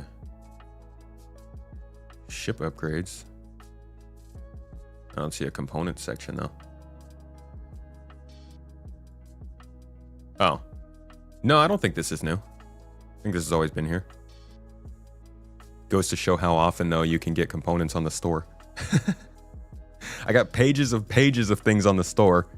None of them components though. Just going all the way back. But, oh, it's more than 3 pages. It keeps going. How many pages are there? 16 pages of stuff on here. Not a single one of them is a component. So it's almost like they haven't really done this before. Do they poll avocado on these marketing decisions? I don't think so, no. I've never seen one. Think they should have made blades in-game progression, like a skill tree where we can increase the rank of the blades by doing in-game activities, making us better pilots like the mastery rank. They're kind of like that. I think in everybody's perfect world, well, everybody who doesn't think that components should be sold for money, in their perfect world, it's kind of like you progress through the game, you get reputation with people who give you access to certain shops, and that's the gating. It's the investing in the factions you're working with. It's freaking Wicklow. Wicklow is like the white paper for how this would work. And it's kind of funny that at the same time that they're introducing this amazing idea, that's right. This is something I forgot to say. With the whole additions of Wicklow coming in, they are actively acknowledging how valuable components will be. They're saying, we're going to throw these new additions into the game, and they're not going to be new ships or anything like that. They're going to be the same ships we've had, but we're going to give them top grade components. We're going to give you guys access to the Starlancer Max, the Firebird, the Peregrine, the Zeus, the Intrepid, all with top grade components, right? This is what you guys are working for in these patches. This is the progression. This is what you're really after. But then they're also putting components in the store. Now I know they're just blades, but imagine if they had put these top grade components into the store at the same time that they're putting them into these ships coming from Wicklow. Do you think that this would have the same impact when it releases into the patch? Because that's where it would be headed, right? If they do start selling components, eventually you'll be like, well, why would I earn the special component ship in the game that I just grinded the reputation in the faction for or got the scripts for, when I could just get those components from, I don't know, the online shop, or even better, you could just get them from your friend who bought them in the online shop. Like, there's no sense of, you got to go to that special star system. You got to meet that special person. You got to do that special thing. I think that was okay for ships, but for components, there's so much customization to be had there that it really starts eating into, I think, a system that they're actively introducing with the 4.1 branch of updates, but we'll see.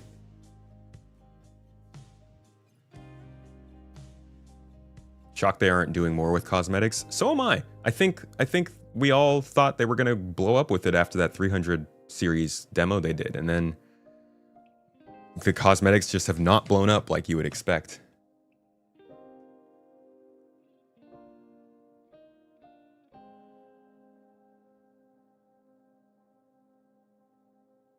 Have you seen or heard anything about Spacecraft? Wait, wasn't that Jump Ship? Isn't that what they called it? No, Spacecraft is the game that looks like Satisfactory in space, kind of. It looks like, no, what's that one game called? Dyson Sphere Project? But like an MMO. Heard a little bit about it. We looked at it a bit.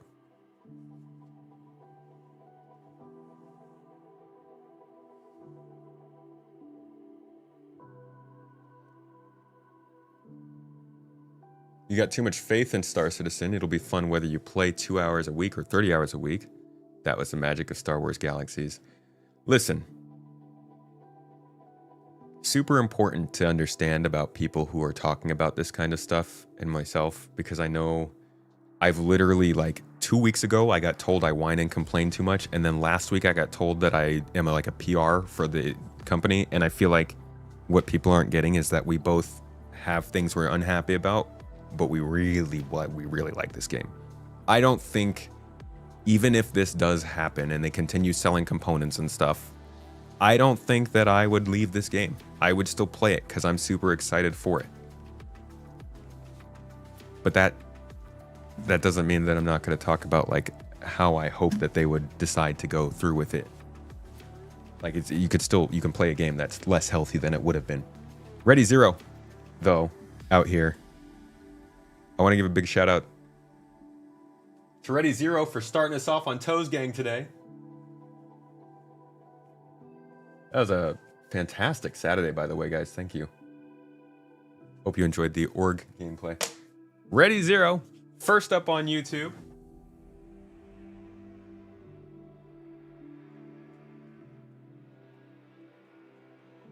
Thank you, my man. You're officially on Toes Gang till the end of the year.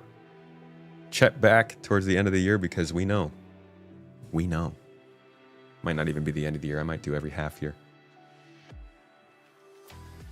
The ships cost absurd amounts of money. They better be upgradable. Well, yeah. Maybe that's what they are doing with Wicklow. You bought the Gladius pack and it doesn't show up in the component list in your hangar, so I don't think it's new or functional. Somebody was testing out the blades, I saw.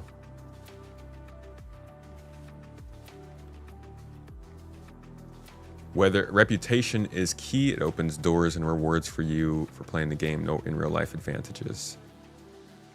Yeah, reputation is... it's important. Void Crew is a good one.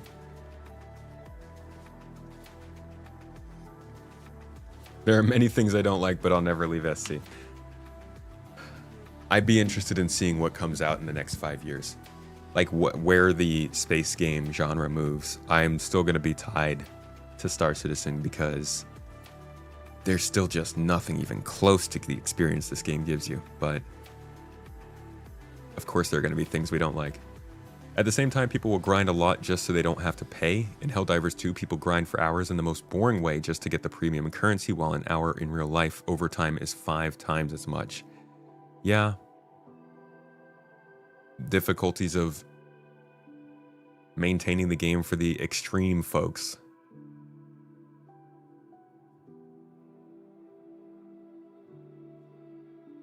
All right. I think I scared enough people away from the Flightblade talk. Let's look at Vulcan and what's going on there.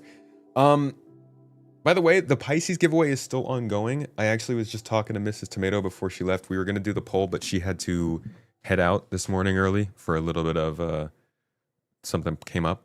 So we will definitely pull it on Wednesday. Sorry about the delay on that. I think it should still be running. But definitely make sure to get your inputs on that.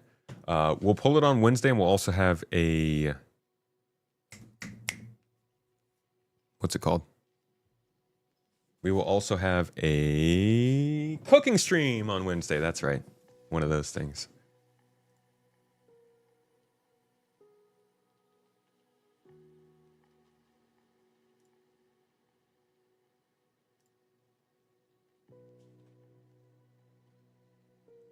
Package arriving tomorrow. Right, wait, yeah, Mrs. Tomato told me. Victoria, you sent something. I have been curious. I appreciate it. As long as it's not like a rodent that's going to eat our faces or something.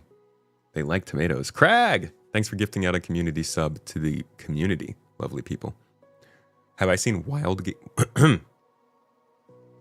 Excuse me. Puberty. Wildgate? I think I might have heard of that.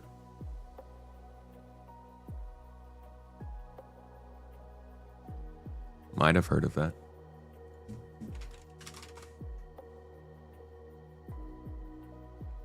Wow. Why does this look really, really similar to Jump Ship at a glance? A crew-based first-person shooter set in the far reaches of space. What? I have not heard about this. How have I not heard about this? Ah, it's a PvP game. Okay. So a different kind of vibe then from...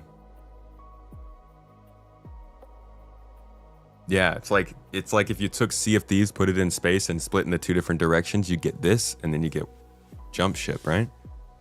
Multiplayer PvP shooter.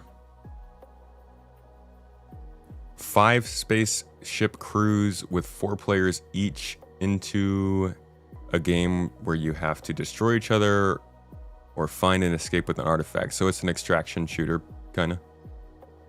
Fly around, fight through PvE dungeons to grab loot and gadgets for your ship, and then you fight the other people. Yeah, this is like an extraction shooter in space. The ways it handles the concept is pretty unique. The game most similar would be Sea of Thieves, if Sea of Thieves had been more honest about the type of game it was. Ouch. Sea of Thieves, for most of its lifespan, was a PvP game. The PvE portion... Yeah, that's right. It was very PvE, but I guess it was kind of where you went. It's like Star Citizen.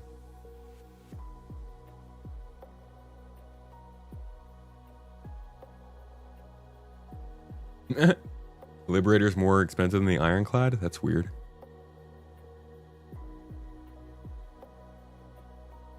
You've been debating on upgrading your Prospector because it's been 9 years and still has no ship components. I would have thought it got ship components with the Fortune too. I'm really sorry to hear that, Joe. That's...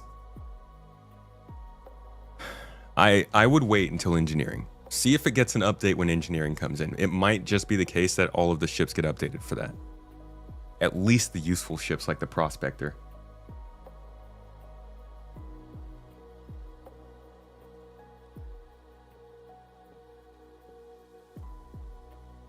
Secret code, I think, is Tomato Starter or Toes Starter or something like that.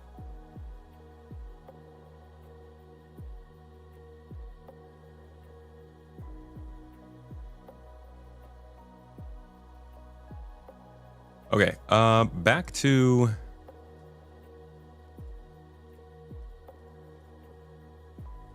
So there's some hubbub going on. Starter Tomat. Thank you. That's the secret code for the Pisces giveaway. Get in on that, folks. So Starter Tomat is the... Sorry. Ali Brown is the... I don't know if he's the lead, but he's very, very important when it comes to the graphics and engine development on the more GPU-focused side. Well, GPU and CPU-focused side of the game, I guess. And it looks like he was busy answering some questions in a recent thread here by Kang84. Pointed out a previous thread where Ali Brown said team is focusing on the code side and stability and quality of life in the game. As a result, Star Citizen team hasn't been able to make a full version of the engine in a while because this would bring potentially instability and slow down the quality of life improvements for the players and also likely prevent regular timely releases, all of which are critical to continued engagement. Squadron team has been road testing Vulkan along with HDR and multi-threading rendering, so hopefully most of the kinks are ironed out by the time they reach Star Citizen, though I won't be able to predict when exactly that will be. So basically somebody's asking, where is Vulkan? Where is HDR? Where is the multi-threading all working together in the game right now? And a couple months ago, Ali Brown said, really, they're focused on Squadron, but they're also focused on not messing up Star Citizen, along lines with their whole playability thing. Stability, of course, dropping in a big change to the rendering system is possibly going to introduce some bugs that would piss people off. So, Kang asked, in the link above, it was spoken that Squadron has been in testing. Has there been any tangible updates and improvements to share with the backer base over the last 2 months? Ali Brown responded, said, hi, Squadron has been using Vulkan by default, and it's been going well, but has uncovered various stability issues that have been fixed. This happens for everything. Everything. Server Meshing had this. Planet Tech had this. The Hangars had this. Vulkan has this. PES has this. All of the things, they get implemented, and then you find the problems, and you have to fix them. part of being in this open cycle, it's not really as open as it used to be, but part of being in this sort of phase of development where they are still talking to us about things is like, these aren't marketing releases. So they'll say things along the lines of, yeah, we're testing it and it's doing well, but we still have to iron things out and get things figured out. So 2 months later, when us normal people are like, okay, have you ironed it out and gotten these things figured out? They're like, no, other things popped up and we have to fix them because it wasn't a press release and they didn't give a date. But us being gamers, like, that doesn't matter. Is there a date on the calendar in a couple weeks? Yes. Well, then there's your due date, buddy. Release. I'm sorry, we just want Vulkan, you know? We want it to keep running better. We got good frame rates, we want more. We also want them consistently. He said moving code between the projects, fully testing and stabilizing it for public release can take many weeks, and often months if the feature set is large. I always think talking about things like this just flies in the face of, oh yeah, Star Citizen and Squadron 42, you can just port it over. Oftentimes, it's going to take months to port over. And that'll snowball. So, like, even when they say things are working in Squadron, doesn't really mean too much for us just yet.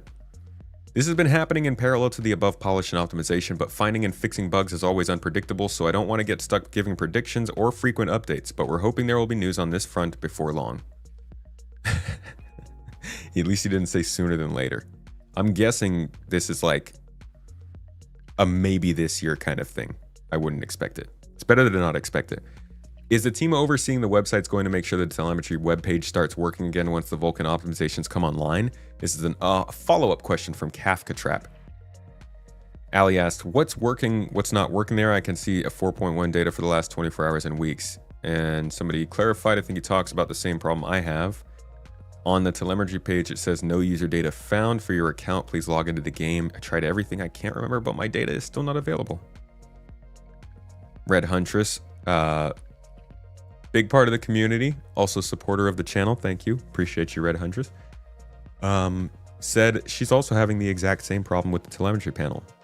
And yeah, people are reporting this problem. So this might have just put it on their radar.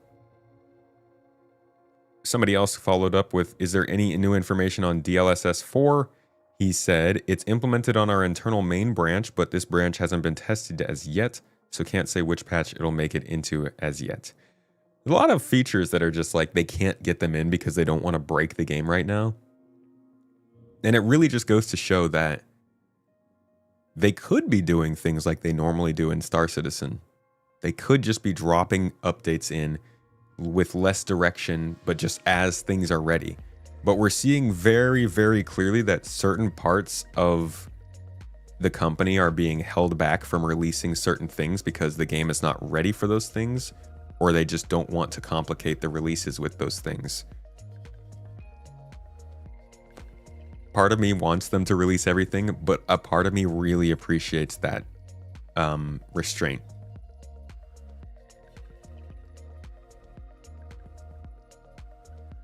So it wasn't as much an update on Vulkan as I was hoping. Let's see what he's saying here. Oh, this is to add a benchmarking system to the main channel, to the main menu. Basically, somebody was asking if they could add benchmarking to the game. Ali said, I'd love a benchmarking mode, but it'd likely take quite a bit of effort as the game is quite diverse, so would need to cram in all the different scenarios and effects in a relatively short time. It'd probably need a bespoke level setting for this purpose, so need at least an environment artist and cinematic artist for at least 2 to 3 weeks, plus game code support for a week or more to add it to the options menu, trigger it, and display relevant statistic. Can't we just do a fly-through of one of the Arena Commander maps? Guess that doesn't help with the PU. We've talked about benchmarks internally many times, but usually in the context of general performance rather than just graphical performance. But this makes it much more complex as you need to trigger various game systems and logic to make it representative. Yeah, like loading 10 Idrises into the same place. I'll suggest a GPU benchmarking because this would also help my team immensely. Those replying highlight. Hey, the Tomato King. There's a Tomato King in this community? How did I not know that? Come on, man. We must be like cousins at least. Didn't reach out? and try to go out for lunch. Ali said, those replying with the highlights of the 2023 Star Engine video are all valid, but don't change what I said. It's significant effort to refresh, adjust this into something suitable, and this takes away dev time from features and closing out Squadron 42. This doesn't mean it's the wrong call, just that no scheduling decision is easy. Benchmarking would be cool, but I understand why they wouldn't really care to do that right now. That's such a... That's like such a finished game kind of thing. I don't even I'm impressed still when I see those in games. The little run through where you can change everything and see how the game performs. As a console gamer, that was rather new to me over the last several years, so I am not surprised that they don't have that in.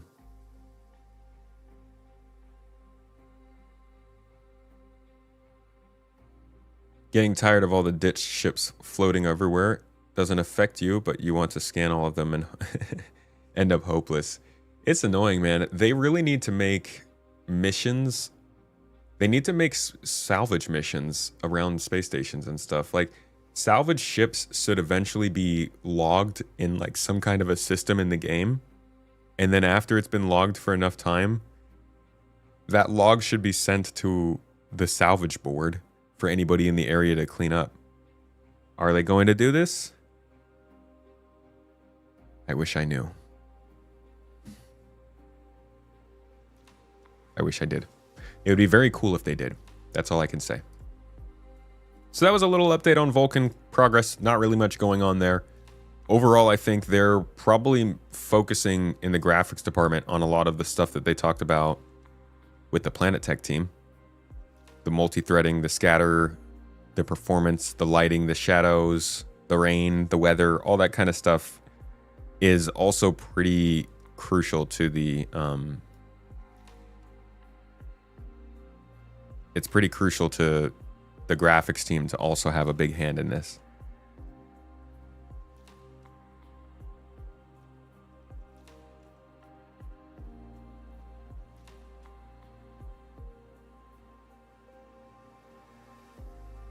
All right. I think that's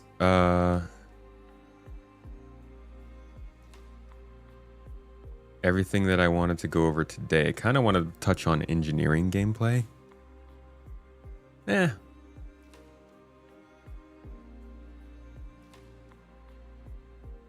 you can get a lot more people salvaging if the payout was better for sure. Any other questions? Any other things you guys want to touch on before we wrap it up for the day?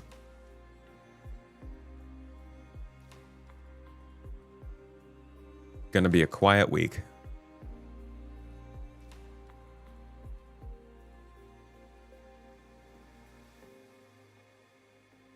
Imagine lightning storms walking through the rain, tracking down one of the creatures, and bam, incapped by lightning. Jesus, I hope lightning's not striking me while I'm just walking around. That would feel personal. Go over engineering briefly. I don't even know if you can do briefly. We could do a crash course on engineering. Hold on, I'm sure we could pull this off. Let's grab all of the things that we know about it and do like a 15-minute touch on engineering. Dang it, I hate it when there's no timestamps on these. This is probably a super valuable talk. When there's no timestamps, there's a lot of stuff buried inside. We might watch this next week, so you can get a little bit more of a sense of what's coming with engineering, but I do have some stuff that I can pull up first.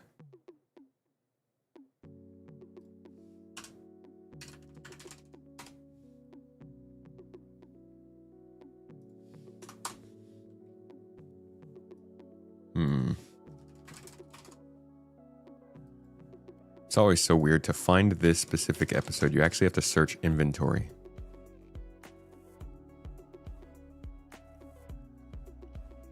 Nope, even searching inventory didn't work. What the heck? This is weird. All right.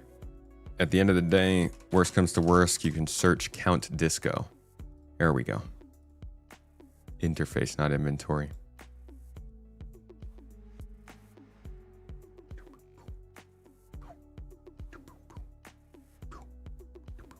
All right. All that jazz.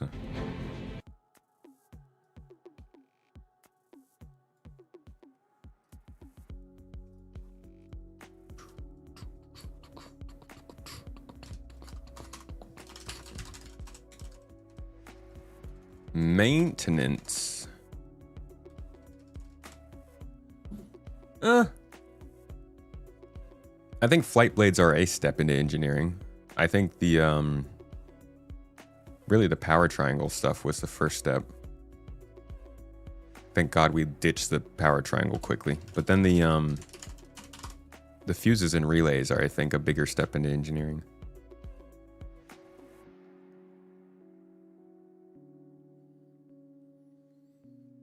If weather is coming in, how far are we away from Planet Tech V5? I think they'll start updating planets with V5 stuff by Q1 next year. Might not be something we see until Nyx comes in the game, though.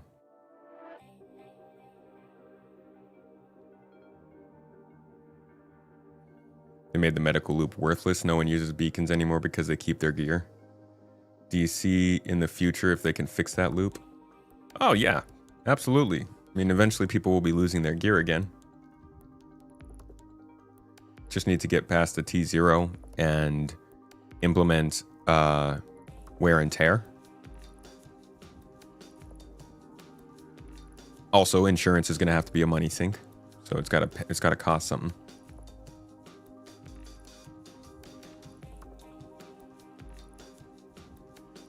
Okay.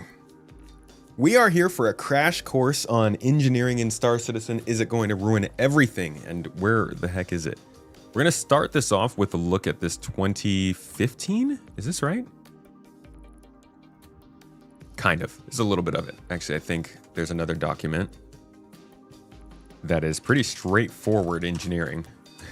Like, yeah, engineering ship component systems. So this is like, they knew what they wanted to do 12 years ago. So when you think about the idea that they're adding stuff into the game that may or may not ruin the game, excuse me, puberty, may or may not ruin the game, it's kind of their game to ruin. Because if they don't do it, then they're sort of lying about the initial game that they wanted to make. So we talked about this a little bit earlier when we were talking about flight blades and components. This is really talking about how components are the important part of your ship. These are at the heart of your ship's customization. When you build a ship, we want it to feel like the ship is yours. It's not just a carbon copy of every other Aurora or Freelancer. You have a sense of pride when you pilot your craft, knowing that while there may be many like it this is the one that you own, unique in the universe. Components, subcomponents, weapons, thrusters, power plants, flight blades, computers, this is all the stuff that makes your ship. It makes it matter. And engineering is our ability to interact with it. But I want to be clear, engineering is not the only part of that. The resource network is the overarching system. Engineering is just that in our ships. And probably what they'll call all of the gameplay surrounding it now that I think of it. But we also are engineering or doing resource management on ground outposts. When you get to a ground place and you've got to get a certain objective inside of the building, it's not just a simple button to press to open the door for that building. It will be an actual dynamic system of resources flowing throughout the buildings there, and you will have to figure out how to route power from one place to that door to open it. Not saying that's how it'll always be, but that's what building out a system around this does, as opposed to just saying, yeah, that's on, turn the light on. And this same thing goes for things like lights and antennas, for communications arrays, for the ability for NPCs to call in reinforcements, for the ability for the mining facility to keep running. Maybe you need to hack into a refinery system for the headhunters to make sure that they can't keep supplying their people with the goods. Like, there are a lot of ways they could use this to complicate a story we already are looking at. This is just adding depth to it. It's also making the ship kind of your home. We should also note that it is our intention to make all of this optional. The great challenge of game design is building something that is easy to pick up but difficult to master. You never need to drill down this deep to enjoy Star Citizen. This is so key. So many people think that if you're flying your Pisces around from one station to another, you're going to have to get up out of your Pisces every 500,000 kilometers and change a fuse or something. And it's definitely not going to be like that. Like, the game still has to be interesting and fun. If you're itching to get out there and fight or explore or trade, grab a factory model, add the few parts that you absolutely need, and head for the stars. Then you can just do the same thing we've always been doing, get repaired at a space station whenever you go back to the space station. If you'd rather have control over every aspect of your ship's function and tweak every element of its performance until it's just right for you, then we're giving you that option here. As with everything else in Star Citizen, choice is the watchword. You play how you want, and we just supply the tools. We believe that many of our users will be interested in this system since so many of you build and tweak your own PCs, and doing the same for your starships feels like a natural next step. All this is great, but it is just words from 12 years ago. So we're going to look at actually how they've been developing this over time to match what they're saying here. But a little bit deeper into it, you can see all of the stuff that's tied into these systems, from the hull to the power plant to your thrusters to your weapons. You can see that they have taken into account statistics for all this stuff. We have touched on this so much. There's a lot of newer documents that show this sort of stuff. Real quick though, just to go over heat, because that is pretty important. Power plants are the beating heart of the ship. Without the power, the ship is dead in space. Power is at a premium, and pilots will find that they never seem to have enough of it to go around. Now, this is a big part of what makes space games. You can host a game in space, but if there's no worry about food, oxygen, air, power, heat, or any of the other things that space is, kind of known for, then is it really a space game? And it's all about, I guess, how deep they go into it, but you can see here that they want it to be an important thing we think about. Consuming power also will be generating heat that needs to be dispersed from the ship, much like a modern high-performance PC. If the ship can't cool itself, it begins to damage its components. Wise pilots will install more cooling than the minimum provided by the hull to handle unforeseen heat spikes like those that might occur in battle or because of damaged components. In a remarkable show of consistency on this, we can in fact see that one of the most recent updates to engineering in the recent monthly report, I want to make sure I got this right.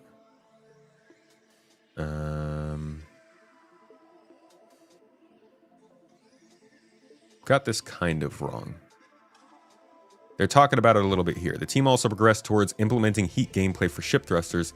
This involved adding filters to the engineering UI to allow players to only see items of a particular category. So you can see they're playing with heat on thrusters, and we'll touch on that in a second. If you go a little bit earlier, though, to February, remember, these are monthly reports 12 years after the document we're looking at right now. You go here, and I believe they're talking here about... No?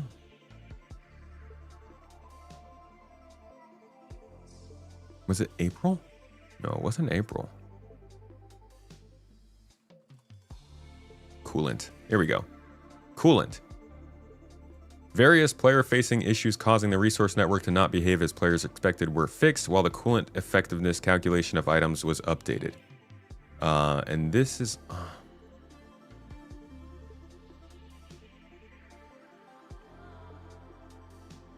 Okay, I'm not finding the right freaking report here. There was a report where they talked a lot about what they were doing with coolers and heat. But maybe I'm making that up in my head. So it wasn't on March.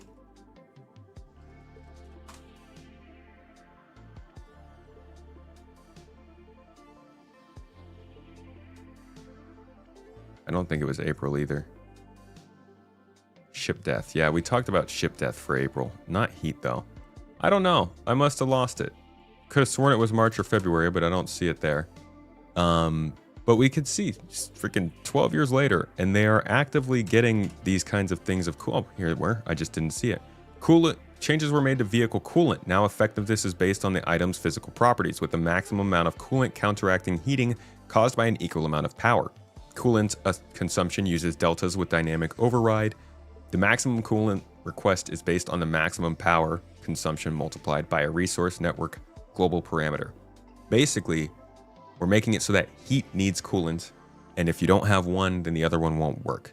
And yeah, as you can see, this is the kind of stuff they were talking about back then. Signature is also being mentioned. This is something we know about. Mass is something they just talked about last week, about calculating the mass you're carrying around and having that affect your ship. And CPU is our computer. That's where flight blades come in. That's where AI blades come in. And that's why when we say it's weird that flight blades are on the store, we're also talking about components because it's right here in the same conversation. Now, engineering is going to be a money sink in some instances. Cost and availability is a thing. Not all parts are available everywhere, and even the locations that normally sell certain parts might be out of stock. You also might not be able to get certain parts unless you have a certain type of reputation. Of course, even if not every part in the game has a cost in credits that must be paid or purchased and not is available everywhere, the question comes back up: if you sell parts and components on the store, what does that mean for this? Players will need to travel far and wide to locate all the parts they wish to install. I don't know about that. Performance tuning. This is obviously CPU stuff. What you're doing is overclocking your weapons and modules, just like dedicated PCU enthusiasts do their CPUs. Basically, you would be getting boosts. These tolerances aren't known. Sometimes a laser might get a 10% boost or a 20% boost. At other times, you might cause your overclocked gun to just generate excessive heat. We anticipate some players will make a living overclocking upgrades and selling them to others at a premium. It's our equivalent to an MMO crafting system without the artificial leveling mechanic taking you out of the game.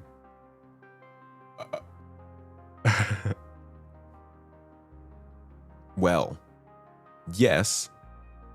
I guess we can certainly sell flight blades to other people at a premium. Item quality. This is the wear and tear that we have seen talked about. This will be applied to both guns, weapons, items. The idea of wear and tear is actually one of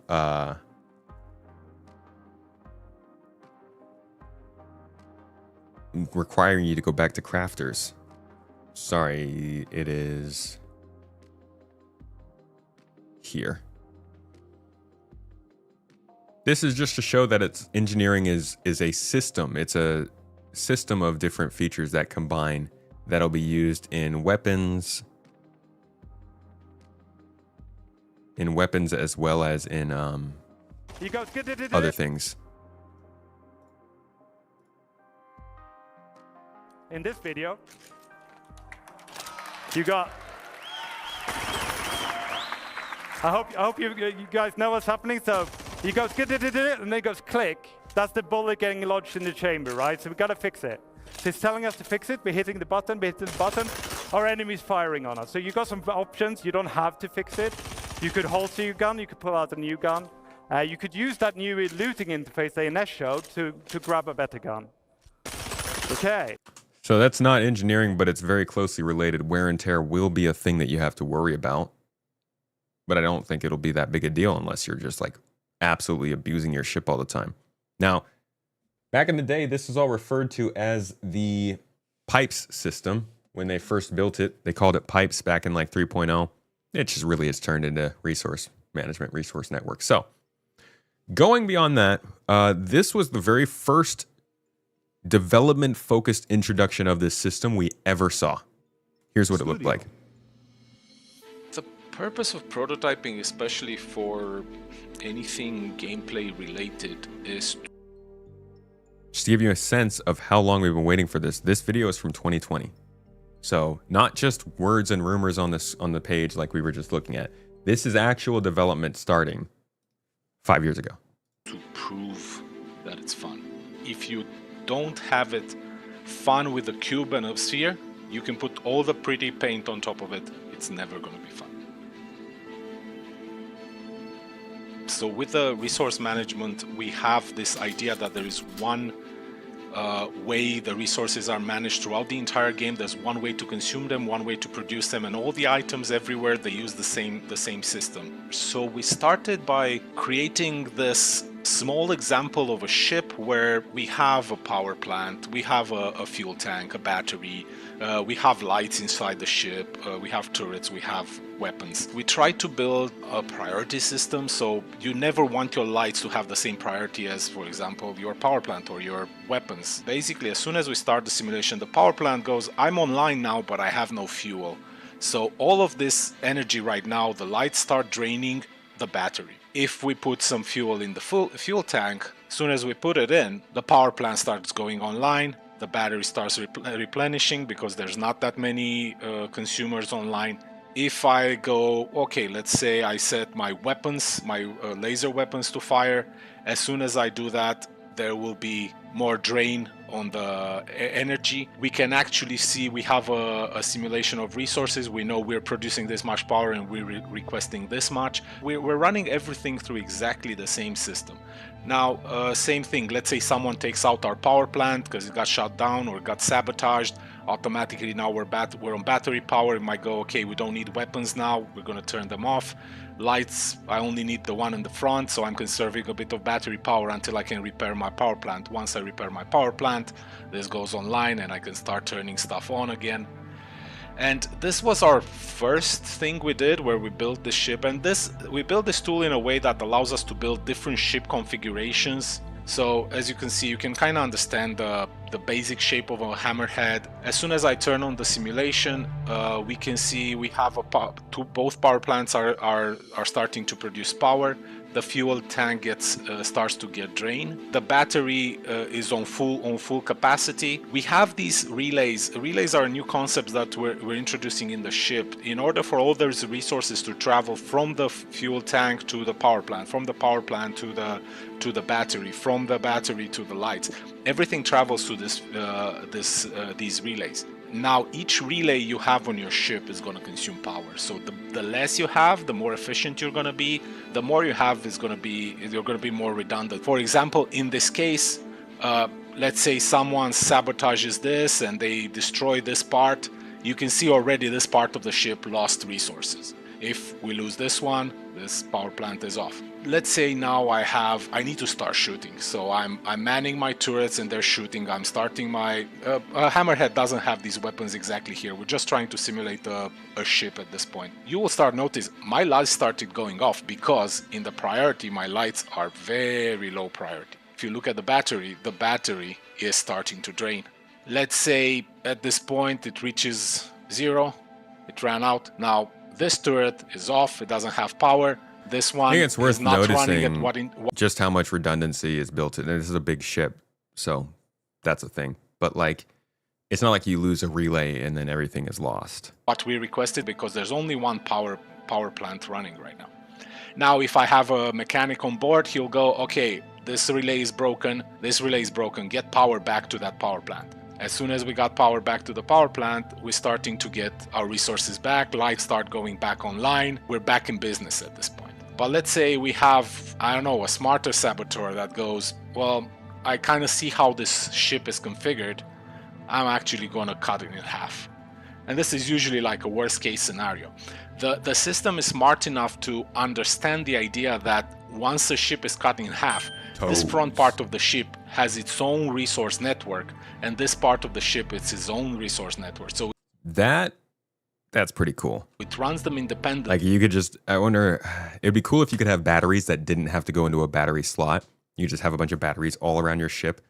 Nobody will ever take my power away. So everything in the back gets powered by these 2 power plants, but anything in front is completely dead because our battery is dead. As an engineer, your main goal is going to be to keep your ship as operational and as efficient as possible. So let's say now I'm transporting goods. I'm just moving from...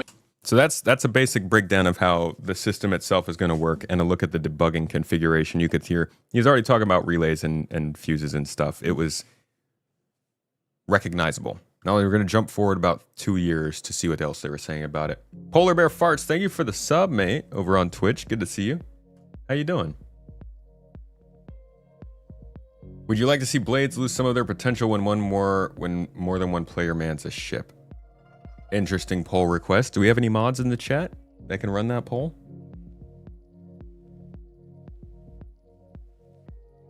All right, I'm not actually going to dip into the Q&A. That's not going to give us much to work on. Here is just another look kind of at what they were planning on doing for engineering. This would be 2022, so 2 years later. They had a little bit more understanding of the design they were going for. There are various things that are broken down. You will have tactical officers moving shields from one side of the ship to another in order to counter whatever incoming damage you have. Obviously, the pilot is going to be doing his job trying to move the ship out of harm's way. The gunners are going to be taking out enemy incoming fighters or other ships.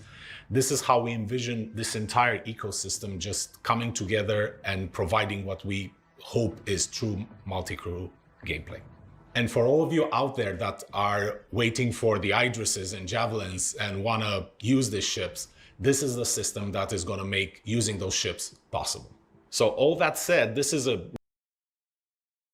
I think the store made using those ships possible. really important system for Star Citizen, but let's dig into the details and see what exactly this is. So this is actually a CitizenCon panel. This is what it's going to look like this year. And they just kind of do these longer or these shorter panels about specific things. Resource management can be broken down into several key elements. Power, energy, resources, life support, item maintenance, relay handling, access control, and gravity. We know most of this. Life support's pretty straightforward. Relay handling is in-game. Power, energy, resources is also in-game, but we only have it on the MFD. Access control is really important, and we don't know anything about that so far. That's basically so you can lock certain ship systems in so only certain people can use them. And then gravity is pretty self-explanatory. So this was meant to just kind of show where they are in terms of debugging and showing how this system works with the systems they have right now. Each item actually gets the resources they need. Creating your own resource path is basically defining the routes, or the most efficient routes that the energy or the resources have to take throughout your ship.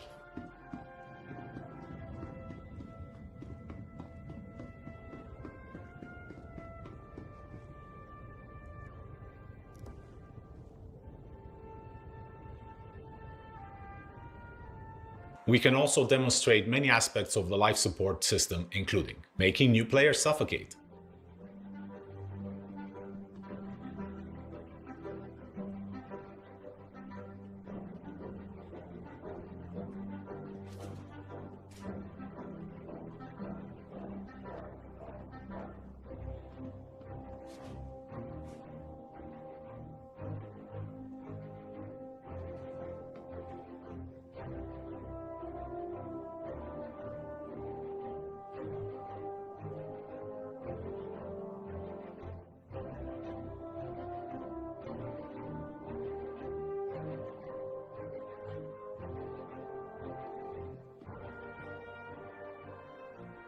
fire expulsion.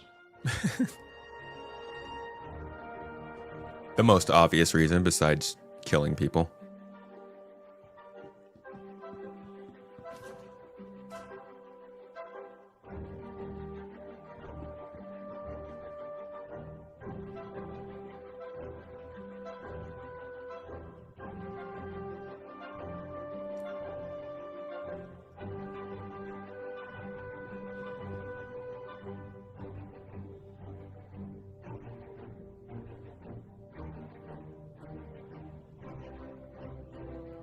Change the temperature in each room.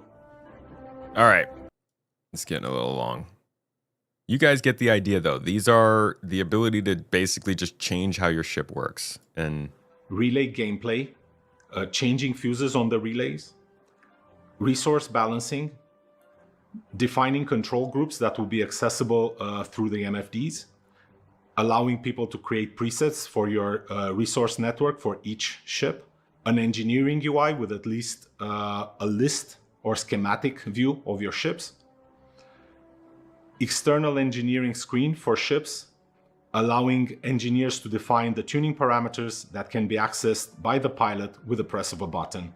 All right, And we've seen all that too. That's coming in. Sorry, I don't want to spend too much more time on this. Now, the actual act of engineering and how it affects us is starting to be seen in these recent ISCs.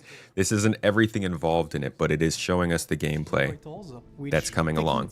And at the end of the day, this is all about just maintenance. This is just maintenance. This is the same thing we've always been doing. We just have to go to space stations for it. Now we can do it through the ship, but rather than just through the ship is no longer your one life source. The damage gets translated into the components, giving you an alternative source to soak up some damage or to soak up some resources so that you have time to act on whatever's going on, rather than just taking damage to your ship and exploding. Or even outside of fighting, this is just about defining the tools that you need to make your ship as useful as possible, whether that's through mining, cargo hauling, tractor beaming, salvaging, whatever it is. This is just about customizing your ship to fit your goals and then maintaining it so it does its best. That will be added to the mix, and that is the relay with its fuses. Then there's the life support generator. The biggest thing we are aiming for is switching from your health pool of the bespoke ship to just moving that completely over to the physicalized component. So damaging the component is damaging your ship. I think this is the part where the biggest change for the players happen, because there the gameplay of repair comes in, and then you can revitalize your ship. So you can actually use your formerly dead in the water ship after exchanging or repairing the components. He's not wrong. I think that's the biggest part. Being able to repair a ship from being basically ruined is... Oh, imagine if that's how they have us start the game out, just like with No Man's Sky. Well, we mentioned one of the new components, which is the life support generator. So let's talk about life support. The life support does all the tasks necessary to maintain the life support inside a ship. So it's the temperature, it's the atmosphere composition, it's the pressure inside the room. Your main responsibility is making sure that there's always enough life support resource produced to maintain a healthy atmosphere in the ship. So making sure that all the CO2 that you breathe out is actually converted into O2 again. Or if you vented a room, that the room is filled again. If your room is getting too hot, it's cooled down again. So it's all about managing this resource inside the rooms. And as already mentioned in the previous episodes, its life support management is also a good way to counter fire. Another aspect the players have to counter or react to is misfires on components. I think this is what has people scared. Already in the game in some form. Thruster charges, seal generator failure, stuff like that. We're just expanding it a bit, and pretty much the idea is that, you know, items that are damaged, that are too hot, or that, for example, are very old and degraded, will start misfiring. I think that all is a pretty good package of words right there. They're already in the game, we're just expanding them a bit, and it's only about components that have been damaged or are very old. Like, they're trying to let people know that they don't want to just throw a wrench into everything that happens right now. In some cases, that will be that it will take some extra damage. In other cases, they will stop working for a while. Other times, they will work indefinitely until an engineer comes by and manages to do some repairs. And some of the worst cases would be starting a fire, or in the case of, for example, power plants, engaging in a critical reactor failure and taking the ship with them. There is a chance that if the power plant reaches 0 health, it will run into a critical failure, and that critical failure then will cause the entire ship to explode.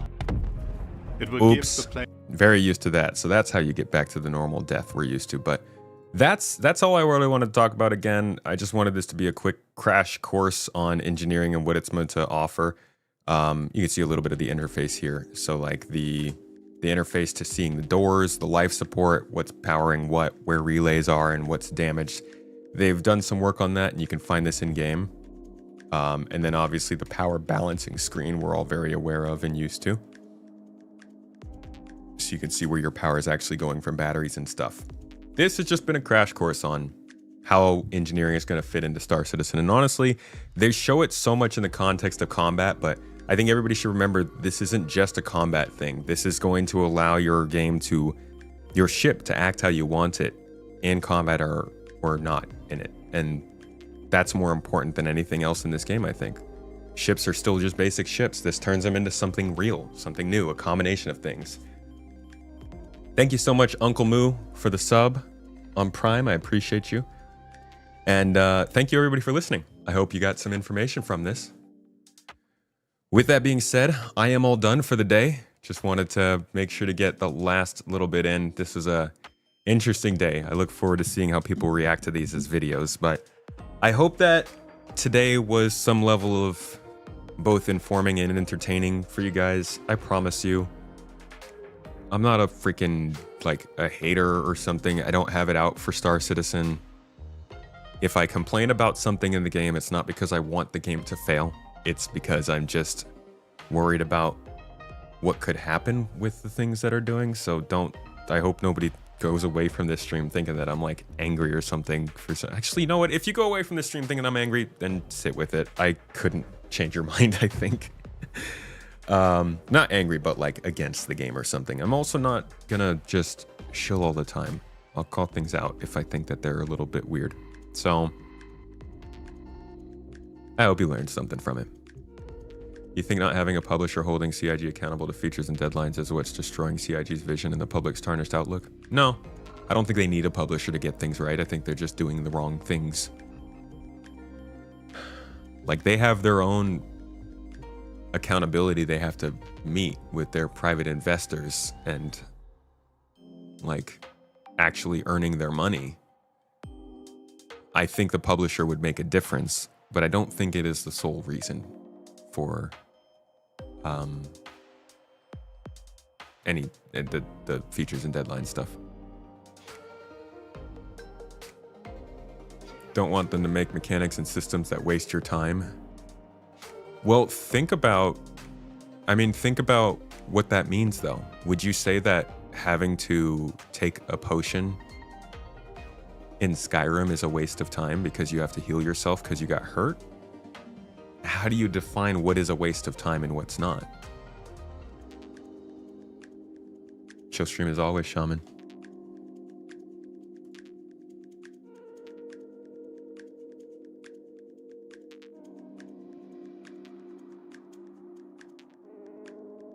Okay, Twitch isn't working. Cool.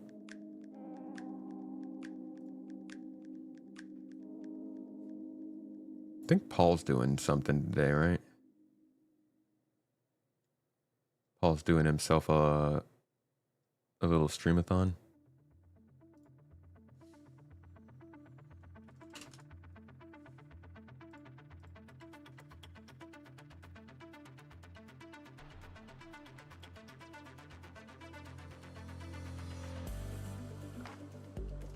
You don't want to work in your games as hard as you have to work in real life. Well, we'll see how it balances.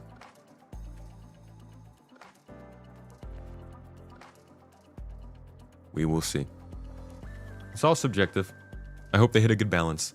Either way, folks, thank you all so much for being here. I hope you enjoyed today. Hope you learned something. Thank you to Toes Gang. Today we've got the lovely Ready Zero, Soul Toes Gang, holding it down. I appreciate you. But thanks also to everybody who has supported the stream, subbed up, done a little super chat or a membership on YouTube. It means a lot. It helps us going. And it goes pretty far, honestly. We are actually looking at hiring a developer for our Discord server as we focus on our bot and expanding it to help with the org and expand our functionality going forward with the org. We've taken a little bit of a break on the forward progress on that front just because we needed to make sure we were in a place where we could find a developer to help us. So, like, a big thank you to everybody who has been helping out with support this year. It has been a freaking phenomenal couple months, and it has put us in the position where we can now hire a dev. So thank you guys. Your support means a lot. Your coming to these streams means a lot. I'm glad that you guys enjoy all this time. And I hope to see you on Wednesday for some more, probably some gameplay. We'll probably get in and test out whatever's going on, or maybe we'll talk about 4.2 stuff. I don't know. Whatever's happening. Either way, have a good day. Treat yourselves well. Do something you love. eat some good food you love, you know, all the things. You're beautiful people. You deserve happiness. Oh, and don't forget about the cooking stream on Wednesday. That should be good fun. You know, food and things. All right. I'm all done. Good day to you, everybody. Thanks for being here. See you on Wednesday. Have a good one.